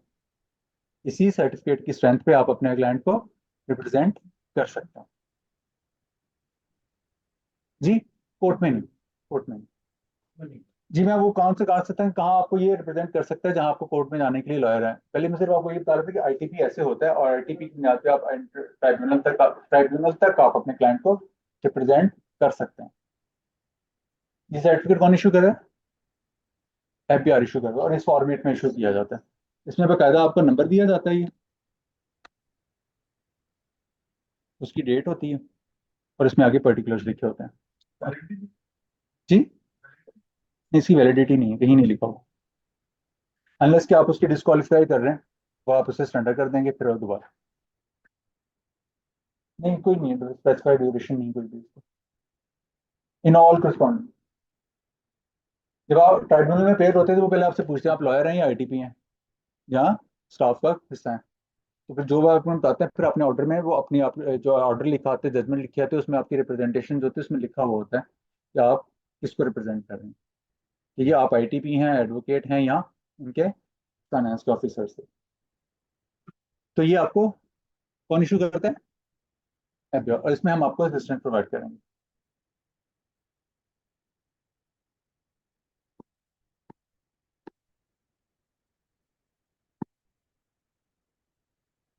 जी अब आपने पूछा था कि हम टैक्स कंसल्टेंट कैसे बन सकते हैं। अब ये काम है जिनके लिए आपको कोई स्पेसिफिक क्वालिफिकेशन की ज़रूरत नहीं है, सिर्फ आपको क्या चाहिए, आपके पास नॉलेज होना ज़रूरी है इन कामों के लिए। इन कामों के लिए आपके पास स्पेसिफिक क्वालिफिकेशन रिक्वायर्ड नहीं है, आपके पास सिर्फ और सिर्फ क्या होना चाहिए, नॉलेज होना चाहिए। अगर आपने सोल प्रोप्राइटरशिप रजिस्टर करानी है तो क्या करना चाहिए आपको, कोई इसको स्पेसिफिक लॉ नहीं डील करता, सिर्फ और सिर्फ आपको उसको प्रैक्टिकली एक्सपीरियंस आना चाहिए कि NTN में बिजनेस नेम कैसे ऐड करते हैं, सिंपल। कोई इसके लिए आपको कोई क्वालिफिकेशन या लाइसेंस की जरूरत नहीं है, आप ये काम कर सकते हैं। फिर क्या है कि पार्टनरशिप रजिस्टर कराने के लिए आपको पार्टनरशिप एक्ट का नॉलेज होना जरूरी है, आप पार्टनरशिप फर्म रजिस्टर करा सकते हैं। उसके बाद कंपनी इनकॉर्पोरेशन, आप कंपनी इनकॉर्पोरेशन भी करा सकते हैं। कब? जब आपको कंपनी एक्ट 2017 का नॉलेज होगा। इसके लिए आपको कोई स्पेसिफिक क्वालिफिकेशन रिक्वायर्ड नहीं है इस काम के लिए। इस तरह company cooperative licence, form 9 file करना, फॉर्म A फाइल करना, या कोई और डॉक्यूमेंट ऑब्टेन करना FBR से ना, उसके लिए भी आपको क्या पता होना चाहिए, कंपनीज एक्ट का नॉलेज होना चाहिए। फिर इनकम टैक्स रिटर्न फाइल करने के लिए आपको इनकम टैक्स ऑर्डिनेंस और उसके रूल्स का पता होना चाहिए। इसी तरह सेल टैक्स की फाइलिंग है, उसके लिए आपको सेल टैक्स एक्ट 1990 का और उसके रेलिवेंट 2006 के जो रूल्स हैं वो पता होने चाहिए। ट्रेडमार्क रजिस्ट्रेशन, ट्रेडमार्क ऑर्डिनेंस 2001, आपको उसका नॉलेज होना चाहिए। फिर LCCI की रजिस्ट्रेशन के लिए आपको उनकी SOPs हैं, उनका पता होना चाहिए। यहाँ आपको ना देखिए, आपको कोई भी आपको, आप मैट्रिक पास हैं, आप FA पास हैं, आप कुछ भी हैं, आपको अगर इन चीज़ों की अंडरस्टैंडिंग है आप ये काम कर सकते हैं आसानी। जी Lahore chamber of commerce and industry, इन कामों के लिए आपको क्या पता होना चाहिए, रिस्पेक्टिव लॉ की अंडरस्टैंडिंग होनी चाहिए। वो हम आपको इंशाल्लाह देंगे, और वो कैसे होगी, किन किन पोर्टल्स पे कैसे कैसे काम करना है, वहाँ पे क्या क्या एहतियातें करनी है और किन किन गलतियों से बचना है, वो हम आपको करके बताएंगे। लेकिन कुछ काम ऐसे हैं जिनके लिए आपको स्पेसिफिक क्वालिफिकेशन रिक्वायर्ड है, उनके बगैर आप वो काम नहीं कर सकते। मिसाल के तौर पे अगर आपने कमिश्नर के सामने रिप्रेजेंट होना है, जहाँ तो आप एडवोकेट हों या ITP हों, फिर आप उसको रिप्रेजेंट कर पाएंगे। इसी तरह कमिश्नर अपील के सामने रिप्रेजेंट होना है, उसके लिए भी आपको एडवोकेट या ITP होना लाजमी है। फिर कमिश्नर अपील के सामने जाके पहला मार्सा क्या करना होता है? फौजदारी में पहला मार्सा क्या होता है? जमानत। स्टे तो होता है सिविल में होता है। हाँ, तो यही कह रहा हूँ कि पहला स्टे लेना ही पहला मार्चा होता है, ताकि आपकी रिकवरीज ना हो सके। तो उसके लिए आपको क्या होना चाहिए? आईटीपी या एडवोकेट। फिर अपीलेट इनकम टैक्स ट्राइब्यूनल के सामने रिप्रेजेंटेशन के लिए भी आपको एडवोकेट या आईटीपी रिक्वायर्ड होता है। फिर वहां से अगर यहाँ से स्टे नहीं मिला तो फिर वहां ट्राइब्यूनल से स्टे लेना होगा, तो उसके लिए भी आपको आईटीपी का लाइसेंस। लेकिन आपने देखा आईटीपी आपको कहाँ तक हेल्प करता है? अपीलेट ट्राइब्यूनल तक। उसके बाद जहाँ पे हाई कोर्ट में या सुपीरियर कोर्ट में, वहाँ क्या फाइल होता है? टैक्स रेफरेंस फाइल होता है। उसके लिए हाई कोर्ट में अपेयर होने के लिए क्या होता है? एडवोकेट होना जरूरी होता है, एडवोकेट हाई कोर्ट के लिए। और अगर उसके बाद का फॉरम क्या होता है? Tax reference before supreme court. तो उसके लिए आपको बस एडवोकेट।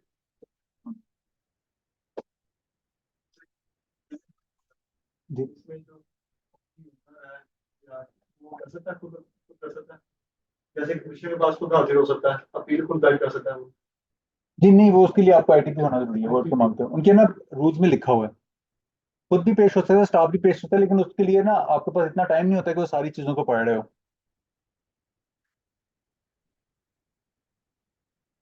जी। जी, अगर आप किसी को रिप्रेजेंट कर रहे हैं तो फिर आप आईटीपी होंगे तो किसी को रिप्रेजेंट कर रहे हैं ना। जब आप एडवोकेट होंगे तो किस? जी।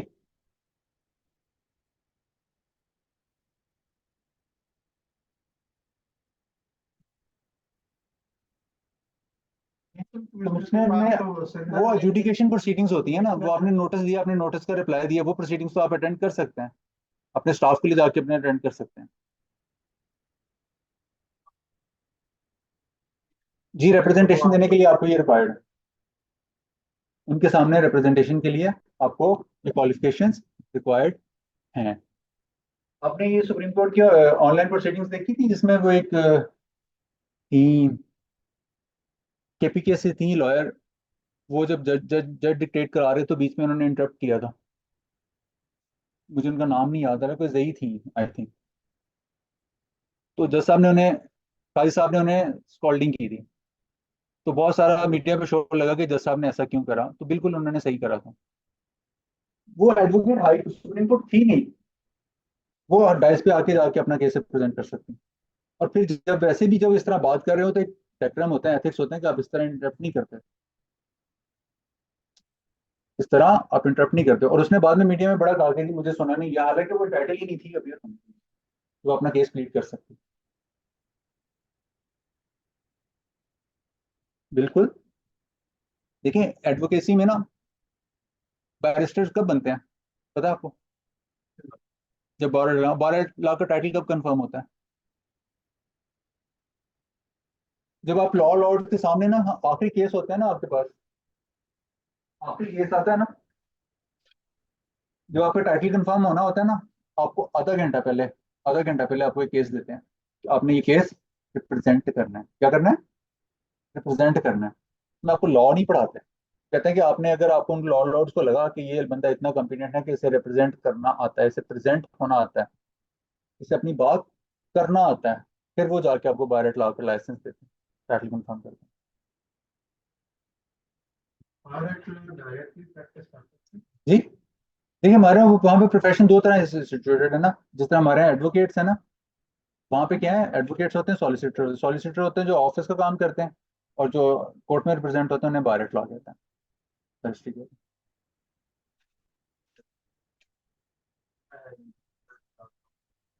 इंग्लैंड जी। उसके लिए आपको बाहर से लाइसेंस ले कर सकते हैं। ये देखिए, वो बार लॉ तो उनका है ना, यूके वालों का। हमारा क्या है? एडवोकेट। हमारे एडवोकेट को कौन, एडवोकेसी को कौन रेगुलेट करता है? Bar council. तो बार काउंसिल में आपने बताया कि ये मेरे पर प्रिजाइड क्वालिफिकेशन है, लिहाजा मुझे एंटाइटल किया जाए कि मैं अपनी रिप्रेजेंटेशन या अपने क्लाइंट को रिप्रेजेंट कर सकूं या केस प्लीड कर सकूं।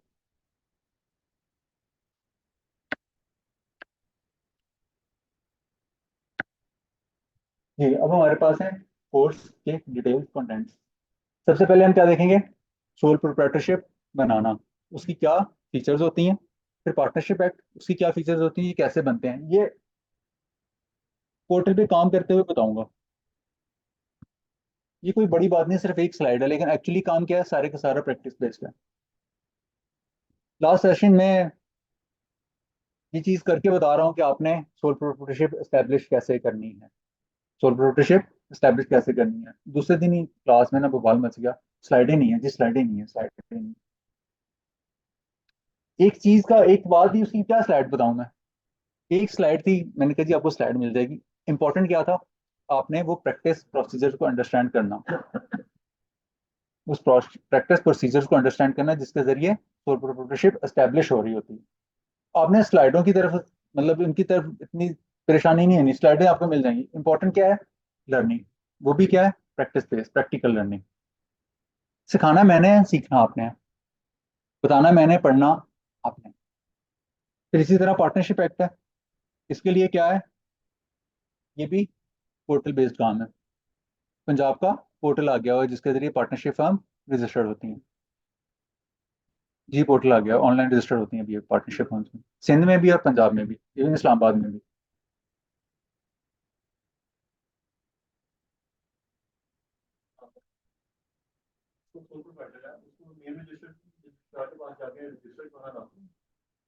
किस रजिस्ट्रार के पास? नहीं, अब आप दो चीजें कंफ्यूज कर रहे हैं। आप कह रहे हैं कि एक बंदे ने सोल प्रोप्राइटरशिप बनाई, और दूसरे आप कह रहे हैं कि उसने रजिस्ट्रार के पास जाना। अगर आपने पार्टनरशिप बनानी है तो फिर रजिस्ट्रार के पास जाना है ना। ये तो मैंने आपको पहले बताया कि कोई पार्टनरशिप डील को सोल प्रोप्राइटरशिप को डील करने की कोई स्पेसिफिक लॉ नहीं है। आपने सिर्फ और सिर्फ अपने एनटीएन पे अपना बिजनेस नेम ऐड करना है, दैट्स इट, दैट्स इट। कहीं आपको बताने की जरूरत नहीं है। सिर्फ और सिर्फ आपने क्या करना है, अपने एनटीएन पे अपना बिजनेस नेम ऐड करना है, चाहे आप 10 बिजनेस नेम ऐड कर लें। लेकिन अगर उन्हें पार्टनरशिप बनानी है फिर आपके पास रजिस्ट्रार ऑफ फर्म के पास जाना पड़ेगा, क्योंकि उसको पार्टनरशिप एक्ट के तहत कौन डील करता है, पार्टनरशिप ऑफ 1932 के तहत रजिस्ट्रार ऑफ फर्म डील करता है। उसका ऑनलाइन पोर्टल है जिसपे हम आपको काम करना सिखाएंगे। इसी तरह कंपनीज हैं, इसके लिए एसएससीपी का पोर्टल है, इसके लिए एसएससीपी का पोर्टल है लीप। अभी उसके कुछ चीज़ें, अभी नया पोर्टल बना है, उसमें कुछ चीज़ें अपडेट हो रही हैं। जो चीज़ें अपडेट आ रही हैं वो भी मैं आपको साथ साथ बताता चलूंगा। मिसाल के तौर पे उसमें एक नई चीज़ आई थी, ड्राफ्ट का पोर्शन ऐड हुआ था। अब वो ड्राफ्ट के पोर्शन को ना उन्होंने, लोग क्या करते थे, कोई भी फॉर्म क्लिक करते थे वो ड्राफ्ट में चला जाता, क्लिक करते थे ड्राफ्ट में पड़े, तो उनके सिस्टम पे लोड पड़ रहा था। अभी 31 मई को एससीसीपी का सेमिनार हुआ था, मैं उसमें अटेंड करने गया था, तो उन्होंने कहा कि नहीं, हम इसको रिस्ट्रिक्ट कर रहे हैं, हम ड्राफ्ट वाले पोर्शन को, आपके ड्राफ्ट वाली एप्लीकेशन सिर्फ सिर्फ 15 दिन तक वहां पे रहेगी और उसके बाद वो ऑटोमेटिकली डिलीट हो जाएगी। इससे हमारा सिस्टम पे लोड बढ़ रहा है। तो इस तरह की चीज़ें अपडेट होती रहेंगी, वो मैं आपको साथ साथ बताता रहूंगा। जहाँ आपको मुश्किल आता है कि मुझसे पूछे, कि मैं आपको, मुझे नहीं पता होगा, मैं उनसे पूछ के बता दूंगा, कि आपको बता दूंगा कि आपको ये बात किस रजिस्ट्रार से किस तरह बात करनी है, या आपको कौन बंदा डील करेगा। वो सारी हम कहाँ देखेंगे, कंपनी फॉर्मेशन में। कंपनी फॉर्म बन गई, फॉर्म करने के बाद उसकी पोस्ट इनकॉर्पोरेशन रिक्वायरमेंट्स, फिर meetings, directors, annual audits and accounts. अभी 30 जून आ रहा है ना, 30 जून पे सबसे ज्यादा क्या मसला होता है, क्लोजिंग और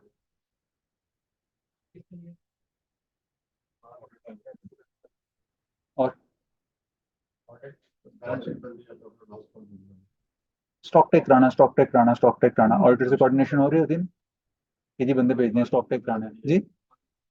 जी स्टॉक टेक में सबसे ज्यादा इंपॉर्टेंट होता है, क्योंकि उस पर क्लोजिंग होनी होती है। उसके बाद क्या होना होता है, जनरल मीटिंग्स होनी होती हैं, ऑडिट होना होता है। सारा साइकिल हम आपको बताएंगे कि आपने 30 जून के बाद कब कब तक अपनी ईजीएम कंक्लूड करनी है, उससे पहले कितने दिन तक आपने ऑडिट हो जाना चाहिए। अगर आपको ऑडिट कंप्लीट नहीं हो रहा, फिर आपने ईजीएम को कैसे एक्सटेंड करना है, कैसे उसके एससीसीपी से परमिशन लेनी है, कौन से डॉक्यूमेंट फाइल करने, प्रैक्टिकली ये चीज़ें बताऊंगा। जैसे चीज़ें बढ़ेंगी इसका नतीजा क्या होगा, अगर आपने डिले किया तो आपकी फीसें बढ़ जाएंगी। वो फीसें क्या है, कहाँ लिखी हुई हैं, बढ़ी जाएंगी, वो भी आपको बताऊंगा। ये कंपनी में सारे प्रोसेसेस होंगे, सारे प्रोसेस, लेकिन हम इसमें चलेंगे फास्ट ट्रैक। आपने अपनी पेस साथ बढ़ा के रखनी है आपने, क्योंकि देखें हमारे पास आ रहा है आगे इसी काम का प्रैक्टिकल करने का सीजन। रिटर्न फाइल करने की ड्यू डेट कौन सी होती है, 30 सितंबर। हाँ 30 सितंबर, और वो बढ़ जाती है, लेकिन उससे पहले क्या होता है, हम आपको उससे पहले पहले इंशाल्लाह इतना इक्विप कर देंगे कि आप अपना ये काम इफेक्टिवली हैंड ऑन एक्सपीरियंस के साथ काम कर सकेंगे।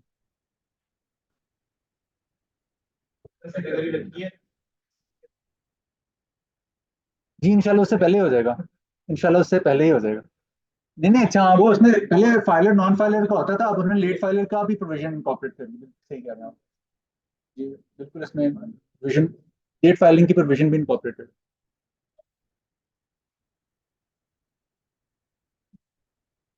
हाँ लेकिन ये 30 सितंबर से हम आगे चले जाएंगे। मेरे उस्ताद हैं खालिद पेटी वाला साहब, अगर आपने नाम सुना होगा, कराची बेस्ड है। वो कहते हैं मैं 1982 से इस प्रोफेशन में हूँ, 1982 से, और मैंने कोई आज तक डेट नहीं देखी जो 30 सितंबर से आगे बढ़ी ना हो। बाहर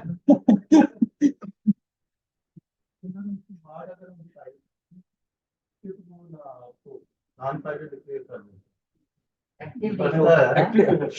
वो मैकेनिज्म, वो मैकेनिज्म जो आप एक्टिव वाली बात कर रहे हैं ना, वो अलग बात है। जो आप बात कर रहे हैं ना वो अलग है, मैं उसकी तरफ ही आता हूँ। फिर हम क्या करेंगे, अकाउंटिंग पढ़ेंगे।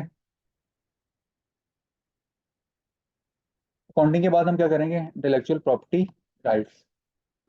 ट्रेडमार्क्स क्या होते हैं, कॉपीराइट्स क्या होते हैं, पेटेंट्स क्या होते हैं, आइडिया है ना इन चीज़ों का? किसी के पास, आपके पास मोबाइल फोन कौन सा है?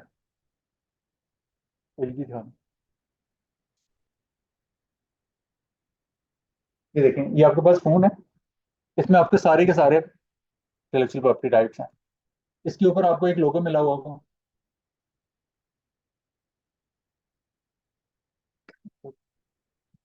ये सैमसंग का लोगो लगा, ये क्या है, ट्रेडमार्क। ये आपके सामने एक फोन की शेप है, ये क्या है, इसका डिजाइन। इसके अंदर एक ऑपरेटिंग सिस्टम वर्क कर रहा है, वो क्या है, पेटेंट है।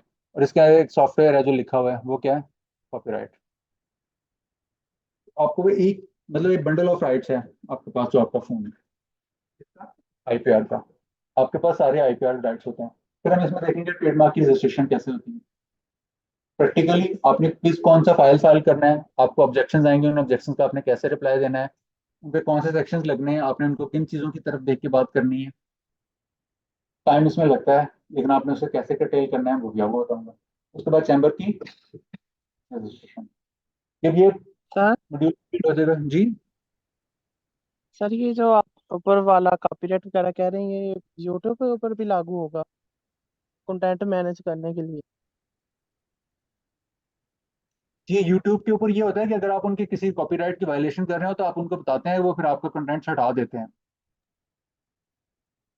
जी, लेकिन उसके लिए वो कुछ प्रूफ मांगते हैं कि आप हमें वो फाइल ये हम वगैरह ना आपको अपलोड बताएं कि ये करके। पहले ट्रेडमार्क होता है फिर कॉपीराइट बनता है ना। कॉपीराइट को रजिस्ट्रेशन की जरूरत नहीं होती, मास्क के आर्टिस्टिक वर्क के। अगर आपका कॉपीराइट का जो आर्टिस्टिक वर्क है उसको रजिस्ट्रेशन की जरूरत होती है, और वो भी पहले कॉपीराइट नहीं रजिस्टर्ड होता, पहले ट्रेडमार्क रजिस्टर्ड होता है, फिर उसका कॉपीराइट रजिस्टर्ड होता है।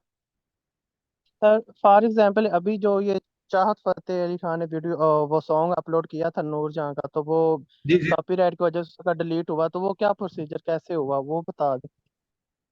जी उसमें होता ही है कि जब कॉपीराइट्स होते हैं ना, कॉपीराइट्स में वर्क्स इंक्लूड होते हैं, क्या होते हैं, वर्क्स होते हैं, जैसे artistic work, cinematographic works, artery work, literary works, ये चीजें उसमें किसमें फॉल करती हैं, कॉपीराइट्स में। कॉपीराइट्स होते हैं बाय डिफॉल्ट क्या होते हैं, रजिस्टर्ड होते हैं। मास वाई किसके, आर्टिस्टिक वर्क के। आर्टिस्टिक वर्क को रजिस्टर कराना होता है, आर्टिस्टिक वर्क को रजिस्टर कराना होता है। लेकिन उससे पहले क्या है, उससे पहले उसका ट्रेडमार्क रजिस्टर्ड हुआ हो, और उसका बकायदा अखबार में इश्तेहार आता है। ये जो सॉन्ग्स होते हैं ना, तो जो इनके बनने वाले होते हैं ओरिजिनल, उनके पास राइट्स होते हैं, वो किसी को भी रोक सकते हैं कि ये हमारा ना गाना जो है ना खत्म कर दें। और किसी के अगर इस तरह सॉन्ग्स हो या किसी की बुक्स लिखी हुई हो ना, तो वो ऑथर की लाइफ तक उनको राइट्स होते हैं, और उसकी 50 साल तक बनने के। अब इलामा इकबाल कब वफात पाए थे, 1938 में। उसके 50 साल कब खत्म हुए, 1988 में। तो 1988 तक क्या थे उसके पास राइट्स, किनके पास थे, इलामा इकबाल के बेटे जावेद इकबाल के पास। और उसके बाद वो राइट्स कहाँ चले गए, पब्लिक डोमेन में। उनको कोई भी बंदा पब्लिश कर सकता है अब इलामा इकबाल की बुक्स को। लेकिन उससे पहले किसके पास राइट्स थे, उनके बेटे के पास या उनके लीगल हायर्स के पास। और वो राइट्स कहीं रजिस्ट्रेशन की जरूरत नहीं होती। वो कोई भी उन राइट्स को इन्फ्रिंज करेगा तो वो उसके खिलाफ इन्फ्रिंजमेंट का क्लेम कर सकते हैं। ठीक है।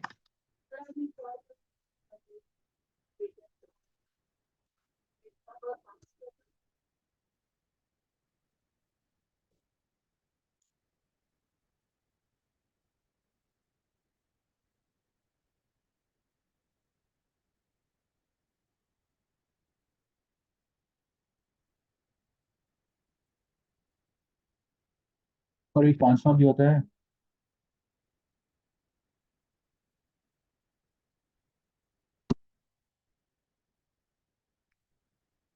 ये भी 2020 कोविड के दरमियान ही आया था।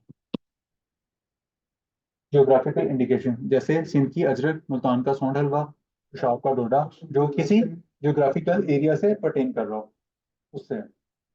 अभी इस पे इतना काम नहीं होता। और इसके पीछे भी ना एक स्टोरी थी जिसके तहत ये बना। कर्नल बासपति का नाम सुना है? सबने सुना होगा जी। वो कर्नल बासपति जो थे ना, वो पाकिस्तान क्लेम करता है कि ये हमारा जियोग्राफिकल इंडिकेशन है। कौन क्लेम करता है? पाकिस्तान करता है। लेकिन उसको इंटरनेशनली किसने क्लेम किया हुआ? इंडिया ने। जब पाकिस्तान अपना क्लेम लेके गया तो उन्होंने कहा कि आप किस कैपेसिटी में, आपके मुल्क में तो लॉ ही नहीं है इसका, तो आप किस तरह आप लेके आ गए? फिर वो जल्दी जल्दी में वो लॉ बना, कोविड के दौरान ही बना। और इसमें जो हमारे ट्रेड मिनिस्टर थे ना, अब्दुल रज़ाक दाऊद, उन्होंने इसको काफी पुश किया। उन्होंने इसको बनाने में जी, वो केस भी जी पाकिस्तान को भेजे थे इसके। नहीं, वो भी केस पेंडिंग था तब। नहीं, अभी उस पर डिस्प्यूटेड था, वो कंटेस्टेड है। अभी ना पिछले दिनों उधर एक फोरम पे ना ये सेमिनार हुआ था ना आईपीआर की इन्फोर्समेंट का। वो जो उनकी है ना कस्टम्स वाली मैम, और उनके जो हैं सरफराज भुट्टो साहब, जो कि रजिस्ट्रार हैं ट्रेडमार्क के, और लोग थे, वो भी इस पे बात कर रहे थे। वो कहते हैं अभी ये चल रहा है। तो ये 4 एरियाज होते हैं।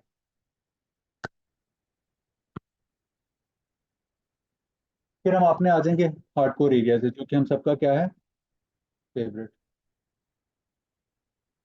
सबसे पहले हम दोनों की क्या पढ़ेंगे? फंडामेंटल्स। देखिए, फंडामेंटल्स दोनों के पढ़ेंगे, इसके भी और इसके भी। इसकी स्ट्रीम डिफरेंट है, इसकी स्ट्रीम डिफरेंट है। इनकम टैक्स क्या है? Tax on a taxable income of a person for a tax year. For a tax year, वहां पे पूरे साल की टैक्स डिटरमिन करनी होती है। सेल टैक्स में हर महीने। For a tax period monthly होती है। सेल परचेज डेली हो रही होती है। उसका मैकेनिज्म डिफरेंट है, इसका मैकेनिज्म डिफरेंट है। उसमें सेल टैक्स अल्टीमेटली, किसी भी टैक्स लॉ की क्या काम होता है अल्टीमेटली?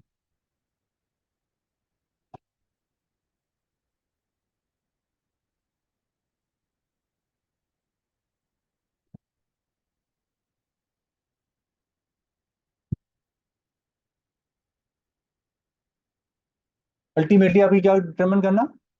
टैक्स लाइबिलिटी डिटरमिन करना। इनकम टैक्स में टैक्स लाइबिलिटी कैसे डिटरमिन होगी? For a whole tax year. कैसे? आपकी इनकम के ऊपर। इनकम कितनी तरह की होगी? 5 तरह की। हाथ की कितनी उंगलियां?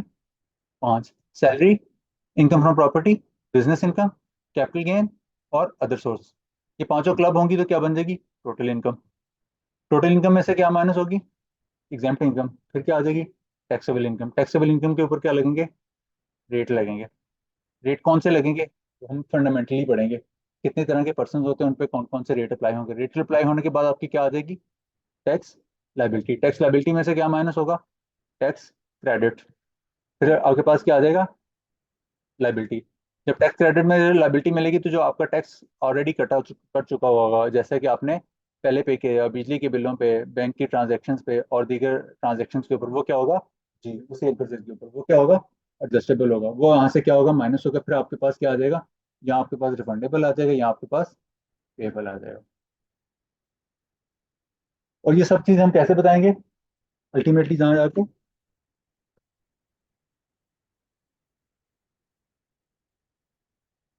लेकिन इसके मुकाबले में सेल टैक्स में क्या होगा? सप्लाई होगी। एक की सेल, दूसरे की परचेज। क्या मैकेनिज्म होगा? VAT mode, value added tax. Value added tax mean output minus input tax. Output tax जो आपने सेल की उसके ऊपर टैक्स जो कलेक्ट किया, जो आपने परचेजिंग की उसके ऊपर आपने टैक्स पे किया। दोनों को माइनस करेंगे तो आपके पास बैलेंस क्या आ जाएगा? यहाँ पेएबल आ जाएगा, यहाँ रिफंडेबल आ जाएगा। सप्लाईज कितनी तरह की होंगी? 3 तरह की। Taxable, zero rated, exempt. चौथी तरह की कोई सप्लाई नहीं है। सेल टैक्स में कितनी सप्लाईज हैं? 3 ही। टैक्सेबल, जीरो रेटेड और एग्जाम्प्ट। इस मोड के तहत उनकी क्या होगी? टैक्स लाइबिलिटी डिटरमिन होगी। सेल टैक्स स्मॉल है, कंसाइज है, लेकिन कम्पैक्ट है, लेकिन उतना ही कम्प्लेक्स है। उतना ही कॉम्प्लेक्स है। एक तो ये वैट मोड में लगता है और फिर ये सप्लाई चेन के डिफरेंट प्लेयर्स के ऊपर लगता है। चीजें इंपोर्ट हुई, मैन्युफैक्चर हुई,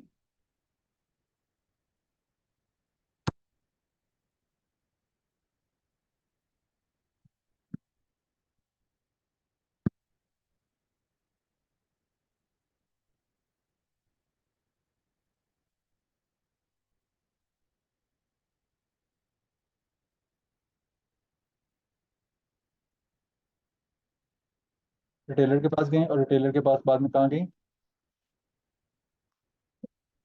एंड कंज्यूमर के पास। और इनकी एक एक स्टेजेस पे लगता है ये टैक्स।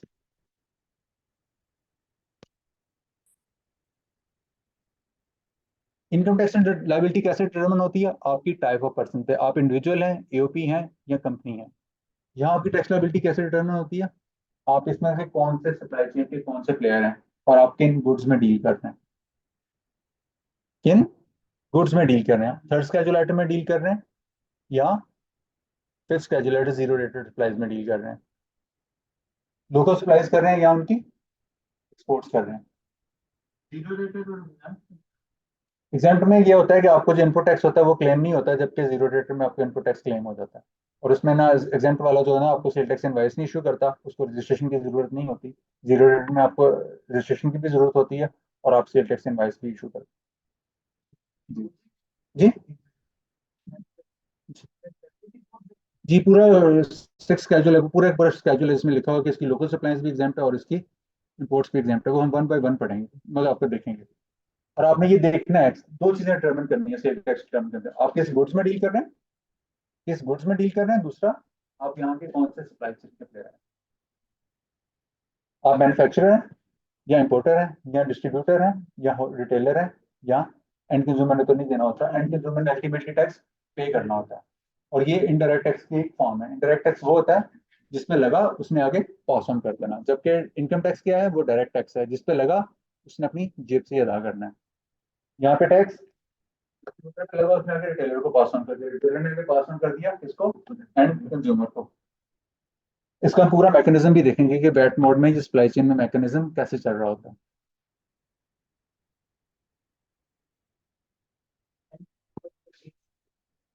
वो अपनी इनकम टैक्स में उसको बताएगा निकाल में किसको? एंड कंज्यूमर जो है जी। उसको रसीद मिलती है सेल टैक्स वाली जी वो अपनी इनकम टैक्स की जब फाइल रिटर्न करेगा तो उसमें एक्सपेंसेस में शो वो आपकी इनकम से किस इनकम से पर्टेन करते हैं? वो आपके पर्सनल एक्सपेंसेस हैं, बिजनेस इनकम है, वो क्या है? तो फिर आपके पर्सनल एक्सपेंसेस में उसको क्या क्लेम करेंगे आप? वो आप वेल्थ स्टेटमेंट में पर्सनल एक्सपेंसेस ही बता पाएंगे ना कि ये देखें मेरे पास एक्सपेंस है, ये मैंने एक्सपेंसेस किए हैं। इनकम टैक्स रिटर्न में तो नहीं उससे जाके उसने क्लेम करना ना, क्योंकि इनकम टैक्स रिटर्न में तो 5 तरह की इनकम होती है ना। सैलरी में आपको डिडक्शंस अलाउ नहीं होती, बाकी किसी में वो फॉल नहीं करता।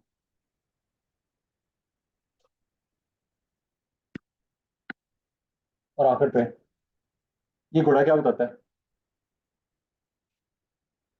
और अच्छा, और बता रहा है कि मैं आजाद हूँ, ये मैं आजाद हूँ भी करने के बाद। और सही है।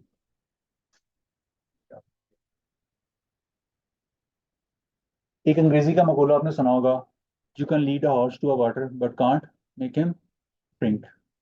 मैं आपको पढ़ा सकता हूँ, मैं आपको सिखा नहीं सकता अगर आप नहीं सीखना चाहते। कुरान पाक क्या आयत है ना, लैसा लिल इंसान इल्ला मा सा, इंसान के लिए वही कुछ है जिसके लिए वो कोशिश करता है। मेरे यहाँ बोल के खड़े होकर बात करके चले जाने से कोई फायदा नहीं, जब तक आप अपने आप का अपने एंड का काम नहीं करेंगे। अपने एंड का काम आपने करना है। ये था मेरी तरफ से। अब आपकी तरफ से कोई क्वेश्चन, आप जितने मर्जी क्वेश्चन पूछें।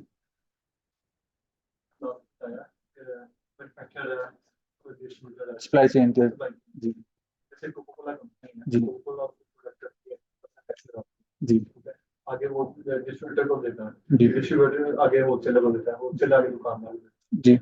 ये हर पेज पे टैक्स इसमें ना ये कुछ गुड्स हैं जिनको थर्ड स्केड्यूल आइटम्स कहते हैं, जो कि कहते हैं फास्ट मूविंग कंज्यूमर गुड्स में आते हैं, जिसमें आपके शैम्पूज, टूथपेस्ट, जिस तरह की जो फास्ट मूविंग कंज्यूमर गुड हैं, बेवरेजेस भी उसमें आते हैं, उसका एक मैकेनिज्म होता है, इसको कहते हैं वैट मोड में ना, कि वो टैक्स जो होता है रिटेल प्राइस पे लगता है, और कौन लगाता है? मैन्युफैक्चरर लेता है।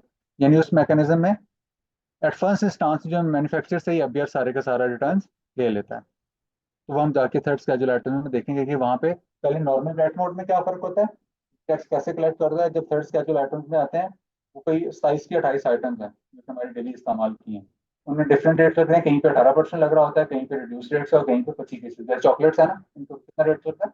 25%। 25% लग रहा होता है। तो हम उसमें देखेंगे कि उसमें फर्क क्या आता है। तो पूरे आपको पहले नॉर्मल वैट मोड में बताऊंगा, फिर आपको थर्ड स्केड्यूल में बताऊंगा, फिर दोनों में फर्क बताऊंगा कि इसमें जो स्टेजेस हैं अदर देन जो वैट मोड में, उसमें डिफरेंट स्टेजेस पे टैक्स कलेक्ट हो रहा होता है। जबकि थर्ड स्केड्यूल आइटम में किस स्टेज पे? पहली इंस्टांस पे ही टैक्स सारा का सारा बियर कलेक्ट कर लेता है, जहाँ मैन्युफैक्चरर से या इंपोर्टर से कैश मैकेनिज्म के तहत tax on a retail price. और रिटेल प्राइस किसने डिटरमाइन करनी है? मैन्युफैक्चरर ने, और उसके ऊपर लग रहा होता अच्छा, है, और उसके इसमें मेरा आपसे एक क्वेश्चन है, मैं बताता अगर आप हूँ, मेरा क्वेश्चन ले सके। एक मैं बताता हूँ। फिर उसके आगे जो सप्लाई चेन के प्लेयर होते हैं ना, जैसे होलसेल, उनका आउटपुट और इनपुट टैक्स बराबर होता है, जिसकी आपके पास नेट लायबिलिटी क्या होती है? निल आ रही है। जी अब बताइए। मेरा एक क्वेश्चन ये है कि कुछ ऐसी प्रोडक्ट्स होती है, जैसे मैं आईटी में डील करता हूँ, हमारी लैपटॉप्स होती है, डेस्कटॉप्स होते हैं, जो इंपोर्ट होते हैं, इंपोर्ट के ऊपर उसकी ड्यूटी अलग होती है। फॉर एग्जांपल उनके ऊपर 8% कस्टम जीएसटी होता है, और जब हम अपने रिसेलर को इसकी इनवाइस करते हैं तो वो 8% से 5% हो जाता है, जो इनवाइसेबल वैल्यू होती है। लेकिन समटाइम हमें रिटेल भी करनी पड़ती है, या ऑनलाइन सेल की वजह से हमें उनको डायरेक्ट एंड यूजर को भी सेल करना पड़ता है। इस मैकेनिज्म में हम पे क्या टैक्सेस अप्लाई होंगे, क्योंकि ब्रैकेट चेंज हो जाती है, इंपोर्टेड से रिसेलर और रिसेलर से एंड यूजर, तीनों दोनों सेगमेंट्स को हमें डील करना पड़ता है। कि आपके एंड यूजर आप देख रहे होंगे कि आप उसमें अपनी टैक्स लायबिलिटी कैसे डिटरमाइन कर रहे हो। आप इंपोर्ट कर रहे हैं, आप कमर्शियल इंपोर्टर हैं, या उसके लिए डिफरेंट मैकेनिज्म है। उसमें मिनिमम वैल्यू एडिशन का कंसेप्ट है, 3% मिनिमम वैल्यू एडिशन वाला कंसेप्ट है, और उसके ऊपर वो नाइन्थ नाइन्थ नाइन्थ नहीं, आई थिंक 12th स्केड्यूल है जो कि इसको डील करता है सेल टैक्स में। तो वो जब इसमें जाएंगे तो उसमें मुताबिक हम उसके मुताबिक डील करेंगे। ओके उनका ना ये सेल टैक्स में ना सबसे बड़ी दिक्कत ही ये है कि उसमें ना हर गुड्स को आपने आइडेंटिफाई करना है कि वो गुड्स किस मैकेनिज्म में फॉल करता है। जी बिल्कुल, आप बिल्कुल सही कह रहे हैं। यहीं पे कम्प्लेक्स सिचुएशन आ थर्ड जाती स्केड्यूल है, में फॉल कर रहे हैं। यहीं पे कम्प्लेक्स सिचुएशन यही आ जाती है हमारे साथ कि हम जब इसलिए आप इंपोर्ट उसमें करते हैं। देखेंगे। जी सबसे सबसे मैं कहता हूँ ना, मैंने पहले भी अर्ज किया था कि सेल टैक्स की सबसे बड़ी दिक्कत यह है कि वो छोटा है, 76 से 75 सेक्शन है, लेकिन उसके हम्म आगे आप स्केड्यूल्स देखें, हम्म हम्म 6 स्केड्यूल है।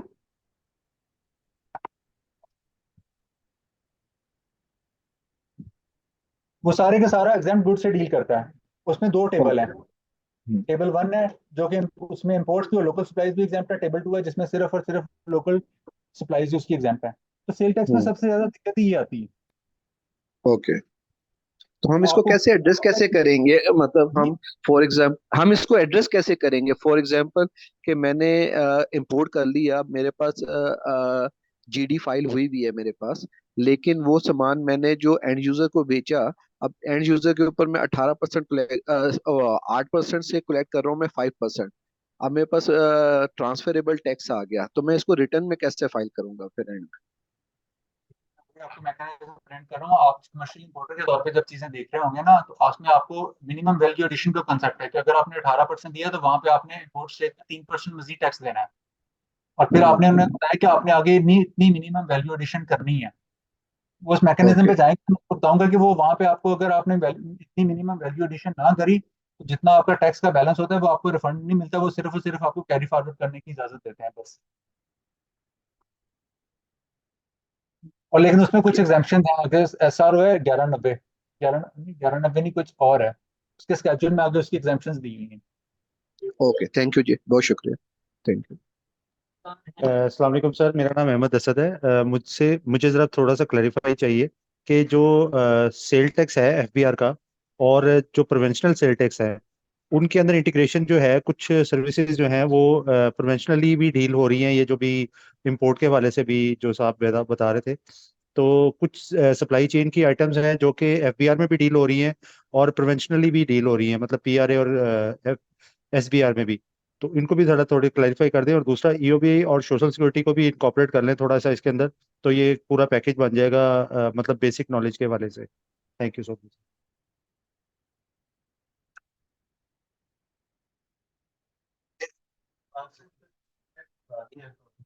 जी, ये एडवांसेस के ऊपर ना पहले भी सेल टैक्स था, ये पिछले 2022 में पहले खत्म होता है। इसमें जनरल ऑर्डर जीटी और 2001 था आई थिंक, उसमें भी पहले ऐसे था, एक फॉर्म एडवाइस होती थी जिसको इशू किया जाता था, उसके ऊपर सेल टैक्स पे किया जाता था।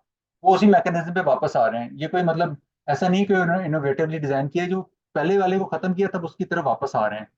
यानी एडवांस इशू करने पे पहले भी सेल टैक्स अदा करना होता था। उसके लिए जर्नल ऑर्डर था 2000, जब जेम ना दी उसका, उस जर्नल ऑर्डर में ना एडवांस के लिए जो रिसीट्स आती है उसका स्पेसिफिक फॉर्मेट दिया हुआ है। आपने वो इशू करना होता था, इनवाइस नहीं इशू करनी होती थी एडवांस के अगेंस्ट, उसमें वो फॉर्मेट इशू करना होता था। अब उसी मैकेनिज्म पे वापस आ रहे हैं।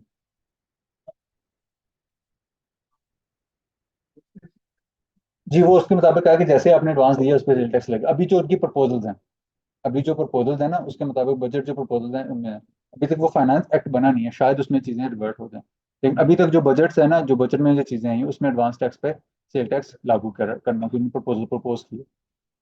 जी, देखिए सेल टैक्स है,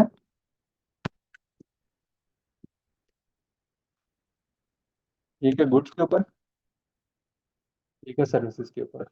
जो गुड्स के ऊपर सेल टैक्स है ये है इसका सब्जेक्ट फेडरल का, ये प्रोविंसेस का सब्जेक्ट है, ये है प्रोविंशियल का।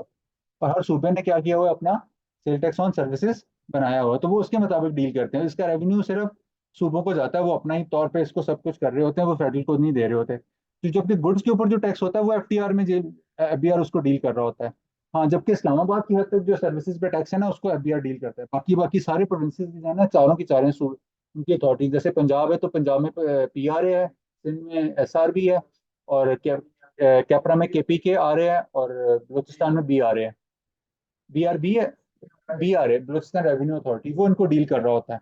तो ये सर्विसेज अलहदा सब्जेक्ट है, गुड्स एक अलहदा सब्जेक्ट है। Goods mean tangible items, services mean intangible items. और दोनों में ना दोनों का मैकेनिज्म जो है ना थोड़ा डिफरेंट है। गुड्स कहते हैं कि all goods are taxable unless exempt, और सर्विसेज में क्या है, all services are exempt unless tax. तो जितनी भी आपको ये सर्विसेज मिलेंगे ना, इनके ऊपर एक ना सेकंड स्केड्यूल है। एक है फर्स्ट स्केड्यूल जिसमें बताई हुई होती है लिस्ट ऑफ सर्विसेज दी हुई होती है, और दूसरा है जिसमें बताया होगा कि कौन सी सर्विसेज पे टैक्स लगेगा। अदरवाइज बाकी सारी सर्विसेज क्या है, एग्जाम्प्ट है। गुड्स में क्या बताया हुआ कि तमाम गुड्स के ऊपर टैक्स लगेगा अनलेस कि वो जो सिक्स स्केड्यूल में एग्जाम्प्ट है। तो ये दोनों की अप्रोच, दोनों की एक दूसरे के रिवर्स है। जी, खाना जो है ना उनकी सर्विसेज में आता है, उसमें सर्विसेज में जैसे कि आप देखें ना, उनमें एक है प्रोविजन कि अगर आप इलेक्ट्रॉनिक मैकेनिज्म के तहत पेमेंट कर रहे हैं ना, तो उसका रेट जो है ना रिड्यूस है। सेवर पे खाना खाने गए हैं ना आपसे, खाना खाने गए ना, अगर आप वो पूछते हैं कि कैश में बिल देंगे या क्रेडिट कार्ड के थ्रू, अगर क्रेडिट कार्ड के थ्रू बिल देंगे तो 5% टैक्स चार्ज होता है, वो पीआरए को जाता है। और अदरवाइज अगर देंगे तो वो 15%, 16% है, वो इतना पड़ता है। वो सर्विसेज पे है, वो सर्विसेज पे है। जी,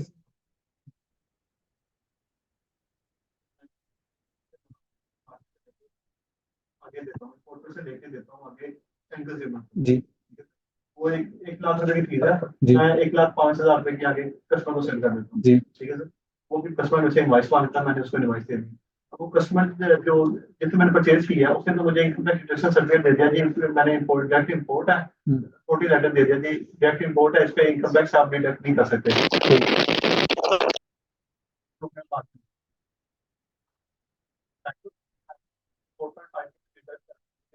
1,05,000 वापस कर दिया, तो जो मेरी डिडक्शन है उस पर बनती है इनकम टैक्स।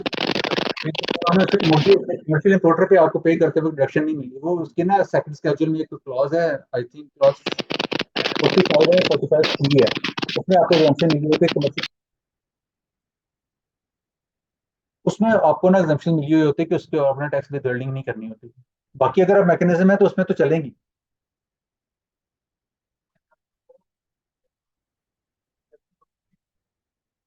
देखिए, आप देख रहे होंगे किस गुड्स में डील कर रहे हैं आप, इनकम टैक्स में आप विद होल्डिंग एजेंट हैं या नहीं, ये देखें।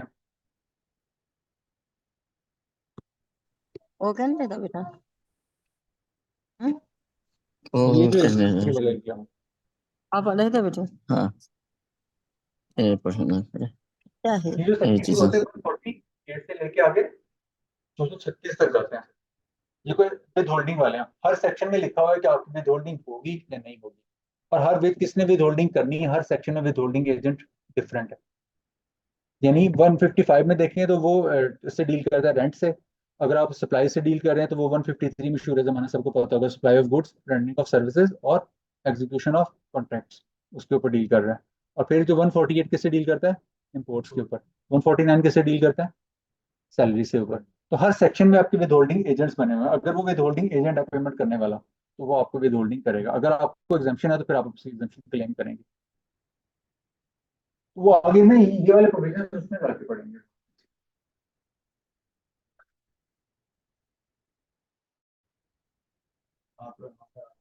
जी अंडरटेकिंग पे मैकेनिज्म चल रहा होता है, लेकिन बाजू का जब मैकेनिज्म मांगते हैं ना एफबीआर वाले, तो वो फिर कहते हैं जी आप जीडी दें, तो वो उन्हें कहते हैं कि भाई जीडी तो हर बंदा नहीं हमें दे सकता ना, वो तो उसका इंटरनल रिकॉर्ड है। तो वो फिर उससे कहते हैं उससे अंडरटेकिंग ले दें, तो फिर अंडरटेकिंग पे वो बात एक्सेप्ट कर लेते हैं।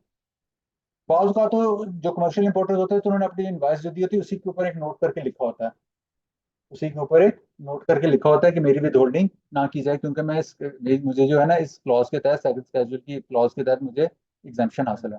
तो वो उसी को कहता है कि ये मेरी इनवॉइस है, इसी के ऊपर मेरी अंडरटेकिंग है। कहीं ना इनवॉइस के ऊपर नहीं लिखा होता तो वो फिर उनसे अलग से अंडरटेकिंग ले लेते हैं। इस तरह उनका मैकेनिज्म चल रहा होता है।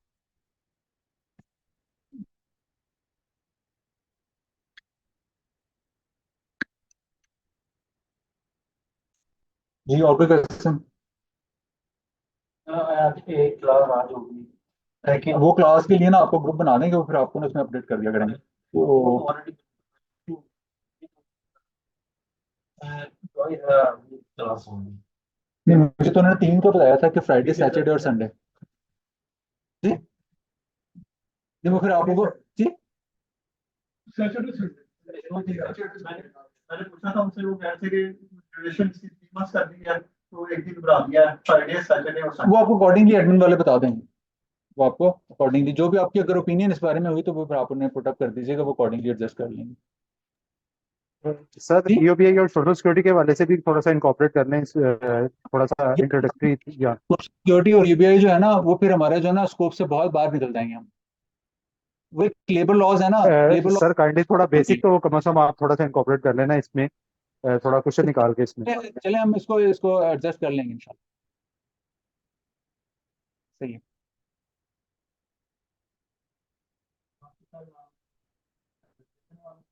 जी बाकी जो मामला है वो सारे उनके होते हैं, मैं तो सिर्फ आपको यहाँ पे जो डिलीवर करने के हद तक क्वेश्चन है जो वो मुझे बताइए कि मैं आपको।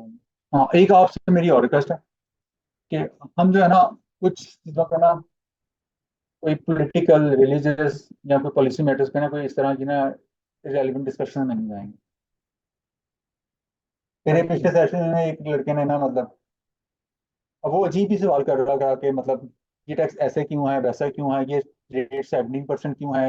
मैंने कहा यार ये पॉलिसी डिसीजन है, मैं इन पे कुछ नहीं है, मैं तो जो चीज़ लिखी हुई है आपको एक्सप्लेन कर रहा हूं। आपको अगर उसकी अंडरस्टैंडिंग में कोई दिक्कत है तो वो मुझसे कर लें। तो हम इस तरह की जो है ना इररेलेवेंट डिस्कशन, इससे हमारी क्लास का ना डिरेल होंगे, एक एफर्ट वेस्ट होगी। तो आपसे रिक्वेस्ट होगी कि आप इस तरह की ना कोई भी मतलब, हाँ अगर आपको एक क्वेश्चन है जो अभी हमने टॉपिक नहीं पढ़ा, आपको इंडिपेंडेंटली आप क्लास के बाद मुझसे पूछ लें, मैं आपको बताने के लिए रेडी हूँ। लेकिन जब तक वो क्लास में आया टॉपिक आया नहीं उस तक आप होल्ड कर लें, अगर क्लास में पूछना है तो क्लास के बाद मुझसे बेशक 10 मरतबा क्वेश्चन कर ले, मैं आपको बताने के लिए तैयार हूँ। लेकिन ये कि क्लास के टाइम का जो, क्योंकि कलेक्टिव टाइम होता है सबके लिए, वो फिर सबकी ना चेन ऑफ थॉट चल रही होती है। देखिए सबका एक लेवल डिफरेंट है ना, हमें सबको साथ लेके चलना है, तो इसलिए हमें एक डिसिप्लिन में रहना होगा। तो इस हवाले से आप प्लीज थोड़ा सा ख्याल रखिए। जी जी जी नहीं नहीं कोई इशू। अब सरकारी मुलाजिम को तो लॉ तो नहीं, हम बिजनेस में क्यों कर सकते? अच्छा ठीक है, शायद कर भी सकता हो। अच्छा, उसमें ये जब उसको रेवलेशन वगैरह मिलती है ना संसार, तो उसको जब वो टैक्स पेयर में जाती है तो उसका वो पार्ट है 153 1B के तहत उसका टैक्स काटते हैं। 153 1B के तहत उसका टैक्स काटते हैं, सर्विसेज में नहीं समझा था। ठीक है, अब वो बिजनेस में आ जाती है। ठीक है, एक साइड पे 149 सैलरी आ जाती है, एक साइड पे बिजनेस है, तो वो डबल वो क्रैश है इस तरह। उसके बारे में थोड़ा सा अगर आप देखिए वो 153 बी है ना, वो तो है रेंडरिंग ऑफ सर्विसेज पे जो टैक्स कटता है वो है। वो देखिए वो किस तरह की सर्विसेज कर रहा है। सबसे पहले तो इसकी क्या इंपॉर्टेंट बात क्या है, five out heads of income में किस तरह उसकी इनकम फॉल करेगी। सबसे पहले सैलरी वाली में फॉल करेगी, सैलरी वाली में तो उसको कोई डिडक्शन अलाउ नहीं है। हाँ, आपको ये सवाल कि सरकारी मुलाजिम बिजनेस कर सकता है या नहीं कर सकता, इस तरह लॉ में, इनकम टैक्स लॉ में तो ऐसी कोई ममानियत नहीं है। लेकिन ये जो आपके जो सरकारी इदारे होते हैं ना, इनके बने होते हैं एस्टेब्लिशमेंट कोड्स, जिस तरह प्रोविंशियल है ना, इसको एस्टा एस्टा कोड्स कहते हैं। उनमें अगर ममानियत होना कि आप इस तरह कोई बिजनेस नहीं कर सकते तो वो नहीं कर सकते। लेकिन आप देखिए वो गलत कर रहे होते हैं, गलत हरकत करने को तो कर रहे होते हैं ना,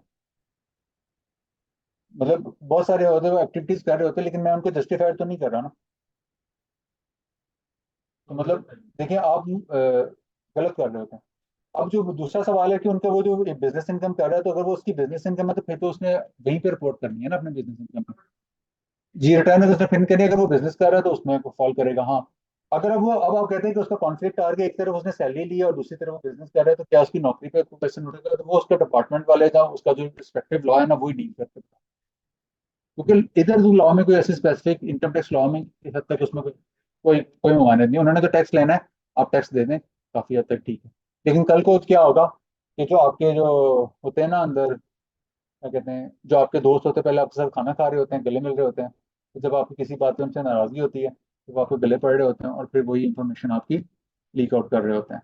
और वो इंफॉर्मेशन उस वक्त लीक आउट कर रहे हैं जब आपकी प्रमोशन का या इंक्रीमेंट का टाइम आता है, जब वो आपको सही मतलब टाइम पे, उनके नज़दीक सही टाइम होता है, मतलब आप फिर किस तरह टाइम को अलग करना, वो इस तरह डिस्क्लोज कर रहे होते हैं।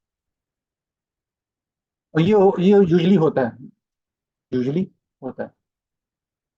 लेकिन इसका ये है कि बहुत सारे लोग जो है ना, इस तरह जिस तरह आपने देखा कि जिस तरह महंगाई बढ़ रही है तो लोग अपनी पैसिव इनकम के तौर पे कोई ना कोई एक्टिविटी कर रहे होते हैं, लेकिन ये कि वो एक्टिविटी ऑन रिकॉर्ड नहीं लेके आते हैं, अपने आप को कैश के मैकेनिज्म के थ्रू चल रहे होते हैं। बहुत सारे लोग हैं जो मतलब काम कर रहे हैं, लेकिन ये कि वो शाम को किसी जगह काम कर रहे होते हैं, लेकिन वो अपने रिकॉर्ड पे नहीं लेके आते। अब तो कुछ तो रिकॉर्ड पे ले आते हैं, बहुत सारे लोग हैं जो वो जैसे क्या नाम है, राइड सर्विस है, ऊबर कहीं पे काम कर रहे होते हैं पार्ट टाइम। ये कराची में तो बहुत ट्रेंड है, लाहौर में भी काफी ट्रेंड है, इस्लामाबाद में खैर कम है, लेकिन इधर कराची में तो बहुत ज्यादा है। तो मिसाइल की तरह जी, आपको कोई ऑनलाइन क्वेश्चन? जी मेरा एक क्वेश्चन है स्पेसिफिक सीमेंट इंडस्ट्री के हवाले से। जी फॉर एग्जांपल सीमेंट इंडस्ट्री जो है वो ऑलरेडी एडवांस टैक्स पे कर देती है जो भी वो प्रोडक्ट एमआरपी कर रही हो। अब हमें उनके रीसेलर में एक प्रॉब्लम आती है कि मैं आपको एक केस स्टडी डायरेक्ट बताता हूँ अगर आप उसको आंसर कर सकें। कि मेरा एक इंस्टीट्यूट सेल है आर्मी हाउसिंग के साथ, और मैं एक एक्स ब्रांड का प्रोडक्ट उठाता हूँ और उनको बेचता हूँ जिसमें मेरा एक रिबेट वैल्यू है। अगर मैं अपनी इनवाइस इंस्टीट्यूट को करता हूँ तो इंस्टीट्यूट उसके ऊपर 4% जो है वो टैक्स एग्जेम्प्ट कर लेती है, क्योंकि मेरे पास मैन्युफैक्चरिंग का कोई लाइसेंस नहीं, मैं रीसेलर हूँ, तो वो उसका टैक्स काट लेती है 4%। आज वो जो एक्स वैल्यू है फॉर एग्जाम्पल 1200 रुपए के ऊपर जब 4% काटते हैं, that is a huge amount, जो मेरा रिबेट वैल्यू भी खत्म हो जाता है। वेरएस जो मैन्युफैक्चरर है उसके पास उसकी टैक्स एग्जाम्पशन है क्योंकि वो मैन्युफैक्चरिंग कर रहा है। अब इस सूरत हाल में वो जब डायरेक्ट इनवाइस करता है तो उसका टैक्स नहीं खत्म होता, उसको टैक्स एग्जाम्पशन मिल जाता है, वो सर्टिफिकेट दे देता है। और मुझे रुपेट जो है वो मैन्युफैक्चर से लेना पड़ता है उसको इनवाइस करके, जिसमें मुझे 12% इनकम टैक्स और 18% फिर सर्विस टैक्स कट जाता है मेरे रुपेट के ऊपर। तो इस मैकेनिज्म को कैसे बेहतर किया जा सकता है, इसका अगर कोई एडवाइस कर सके आप। ये इसमें ना दो तरह की टैक्सेशन होती है, एक होते हैं आपने, एक होता है ट्रेडर्स, ठीक है। और दूसरे क्या होते हैं, नहीं, और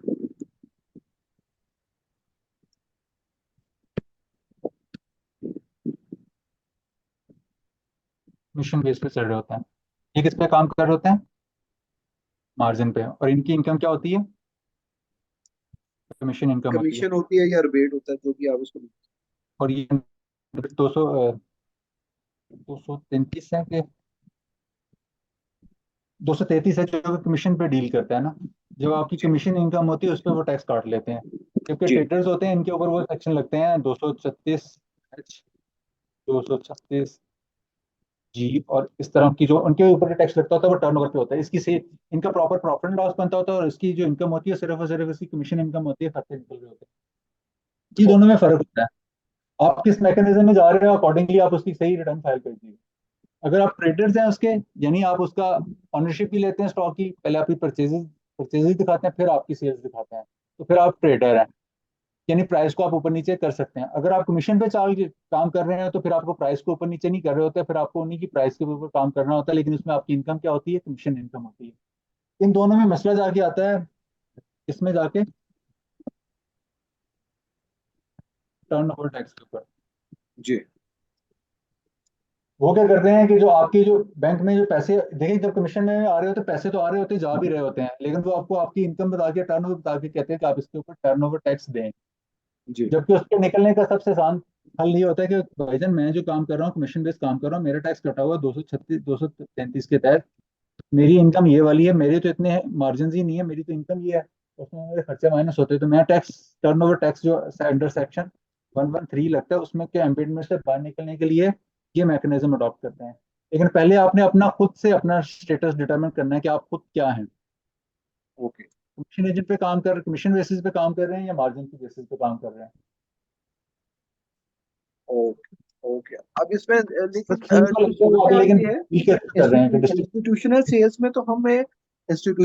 में तो हमें कमीशन जस्टिफाई होता है क्योंकि उधर जो क्रेडिट फ्लो है वो बड़ा होता है, तो मैन्युफैक्चरर खुद उसको बर्दाश्त कर रहा होता है। लेकिन जब हम कमर्शियल प्रोजेक्ट्स पे काम कर रहे होते हैं या रिटेल में काम कर रहे होते हैं, वहां पे क्योंकि हम डायरेक्ट सेलिंग कर रहे होते हैं और हम बाय कर रहे होते हैं मैन्युफैक्चरर से, तो उधर हमारा जो स्टांस है वो डिफरेंट हो जाता है।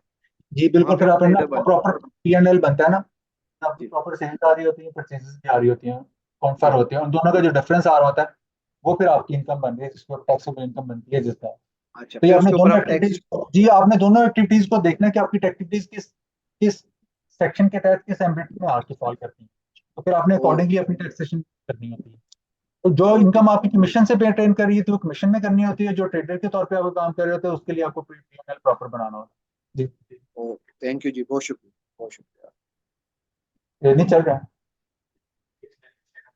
सर मेरा क्वेश्चन है, जी जी एक जी जी सर आप स्पोर्ट्स में वर्कशॉप वगैरह करवाएंगे? क्या चीज? वर्कशॉप होगा या लैब्स वगैरह?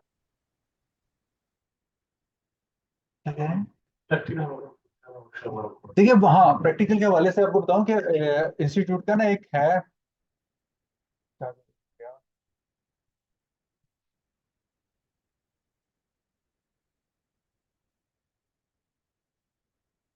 अच्छा इनका ना एक अपना पोर्टल है जो कि उसके IBR के आयरस की तरफ ना रेप्लिका उसका बनाया हुआ है ना, तो आप अपने लॉगिन आईडी वहां से जनरेट करवा के ना अपनी प्रैक्टिस सेशंस के लिए उसमें अपना अपना काम कर सकते हैं।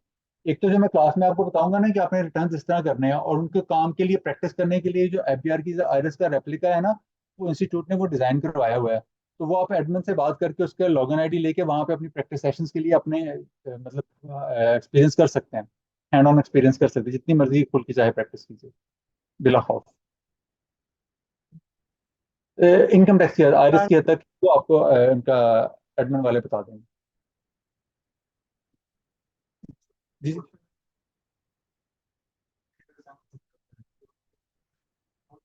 जी पार्टी से जैसे सर्विसेज हो गया या क्या नाम मल्टीकॉम हो गया, जिस तरह रजिस्टर्ड पार्टी से वोट देते हैं ताकि अभ्यर्थी वो ऊपर 5% या 1% इलेक्शन करते हैं, तो एमपीआर ने उनका ऑडिट किया, ऑडिट करने के बाद डिटेल निकाली कौन कौन सी पार्टी को सप्लाई करना है, जी तो बाद में उनको नोटिस दी। जी तो वो कह रहे खाली हम अपने रिटर्न सबमिट कर दें तो हमारा चल जाएगा कि हमें नोटिस का जवाब भी देना पड़ेगा। नहीं, नोटिस का जवाब देना पड़ेगा। देखिए ये अब नोटिस का रिप्लाई देने जाएंगे तो उससे पहले अगर अपनी कंप्लायंसेस पूरी करके जाएंगे तो आपके पास एक एडवांटेज होता है। देखिए ये आपकी कंप्लायंसेस थी वो हमने कर ली, वो आप उनकी तरफ अपनी रिक्वेस्ट पुट कर सकते हैं कि हम हमारे जो स्टांस है उसको एक्सेप्ट करें, और हमारे पास जो एडवर्स एक्शन है उसको लेने से थोड़ी ग्रेस की जाए, तो ले सकते हैं उसमें वहाँ। जी और काफ़ी है। Thank you so much for your coming. तो बाकी मामला तो आपको ना एडमिन वाले बता देंगे। Thank you so much.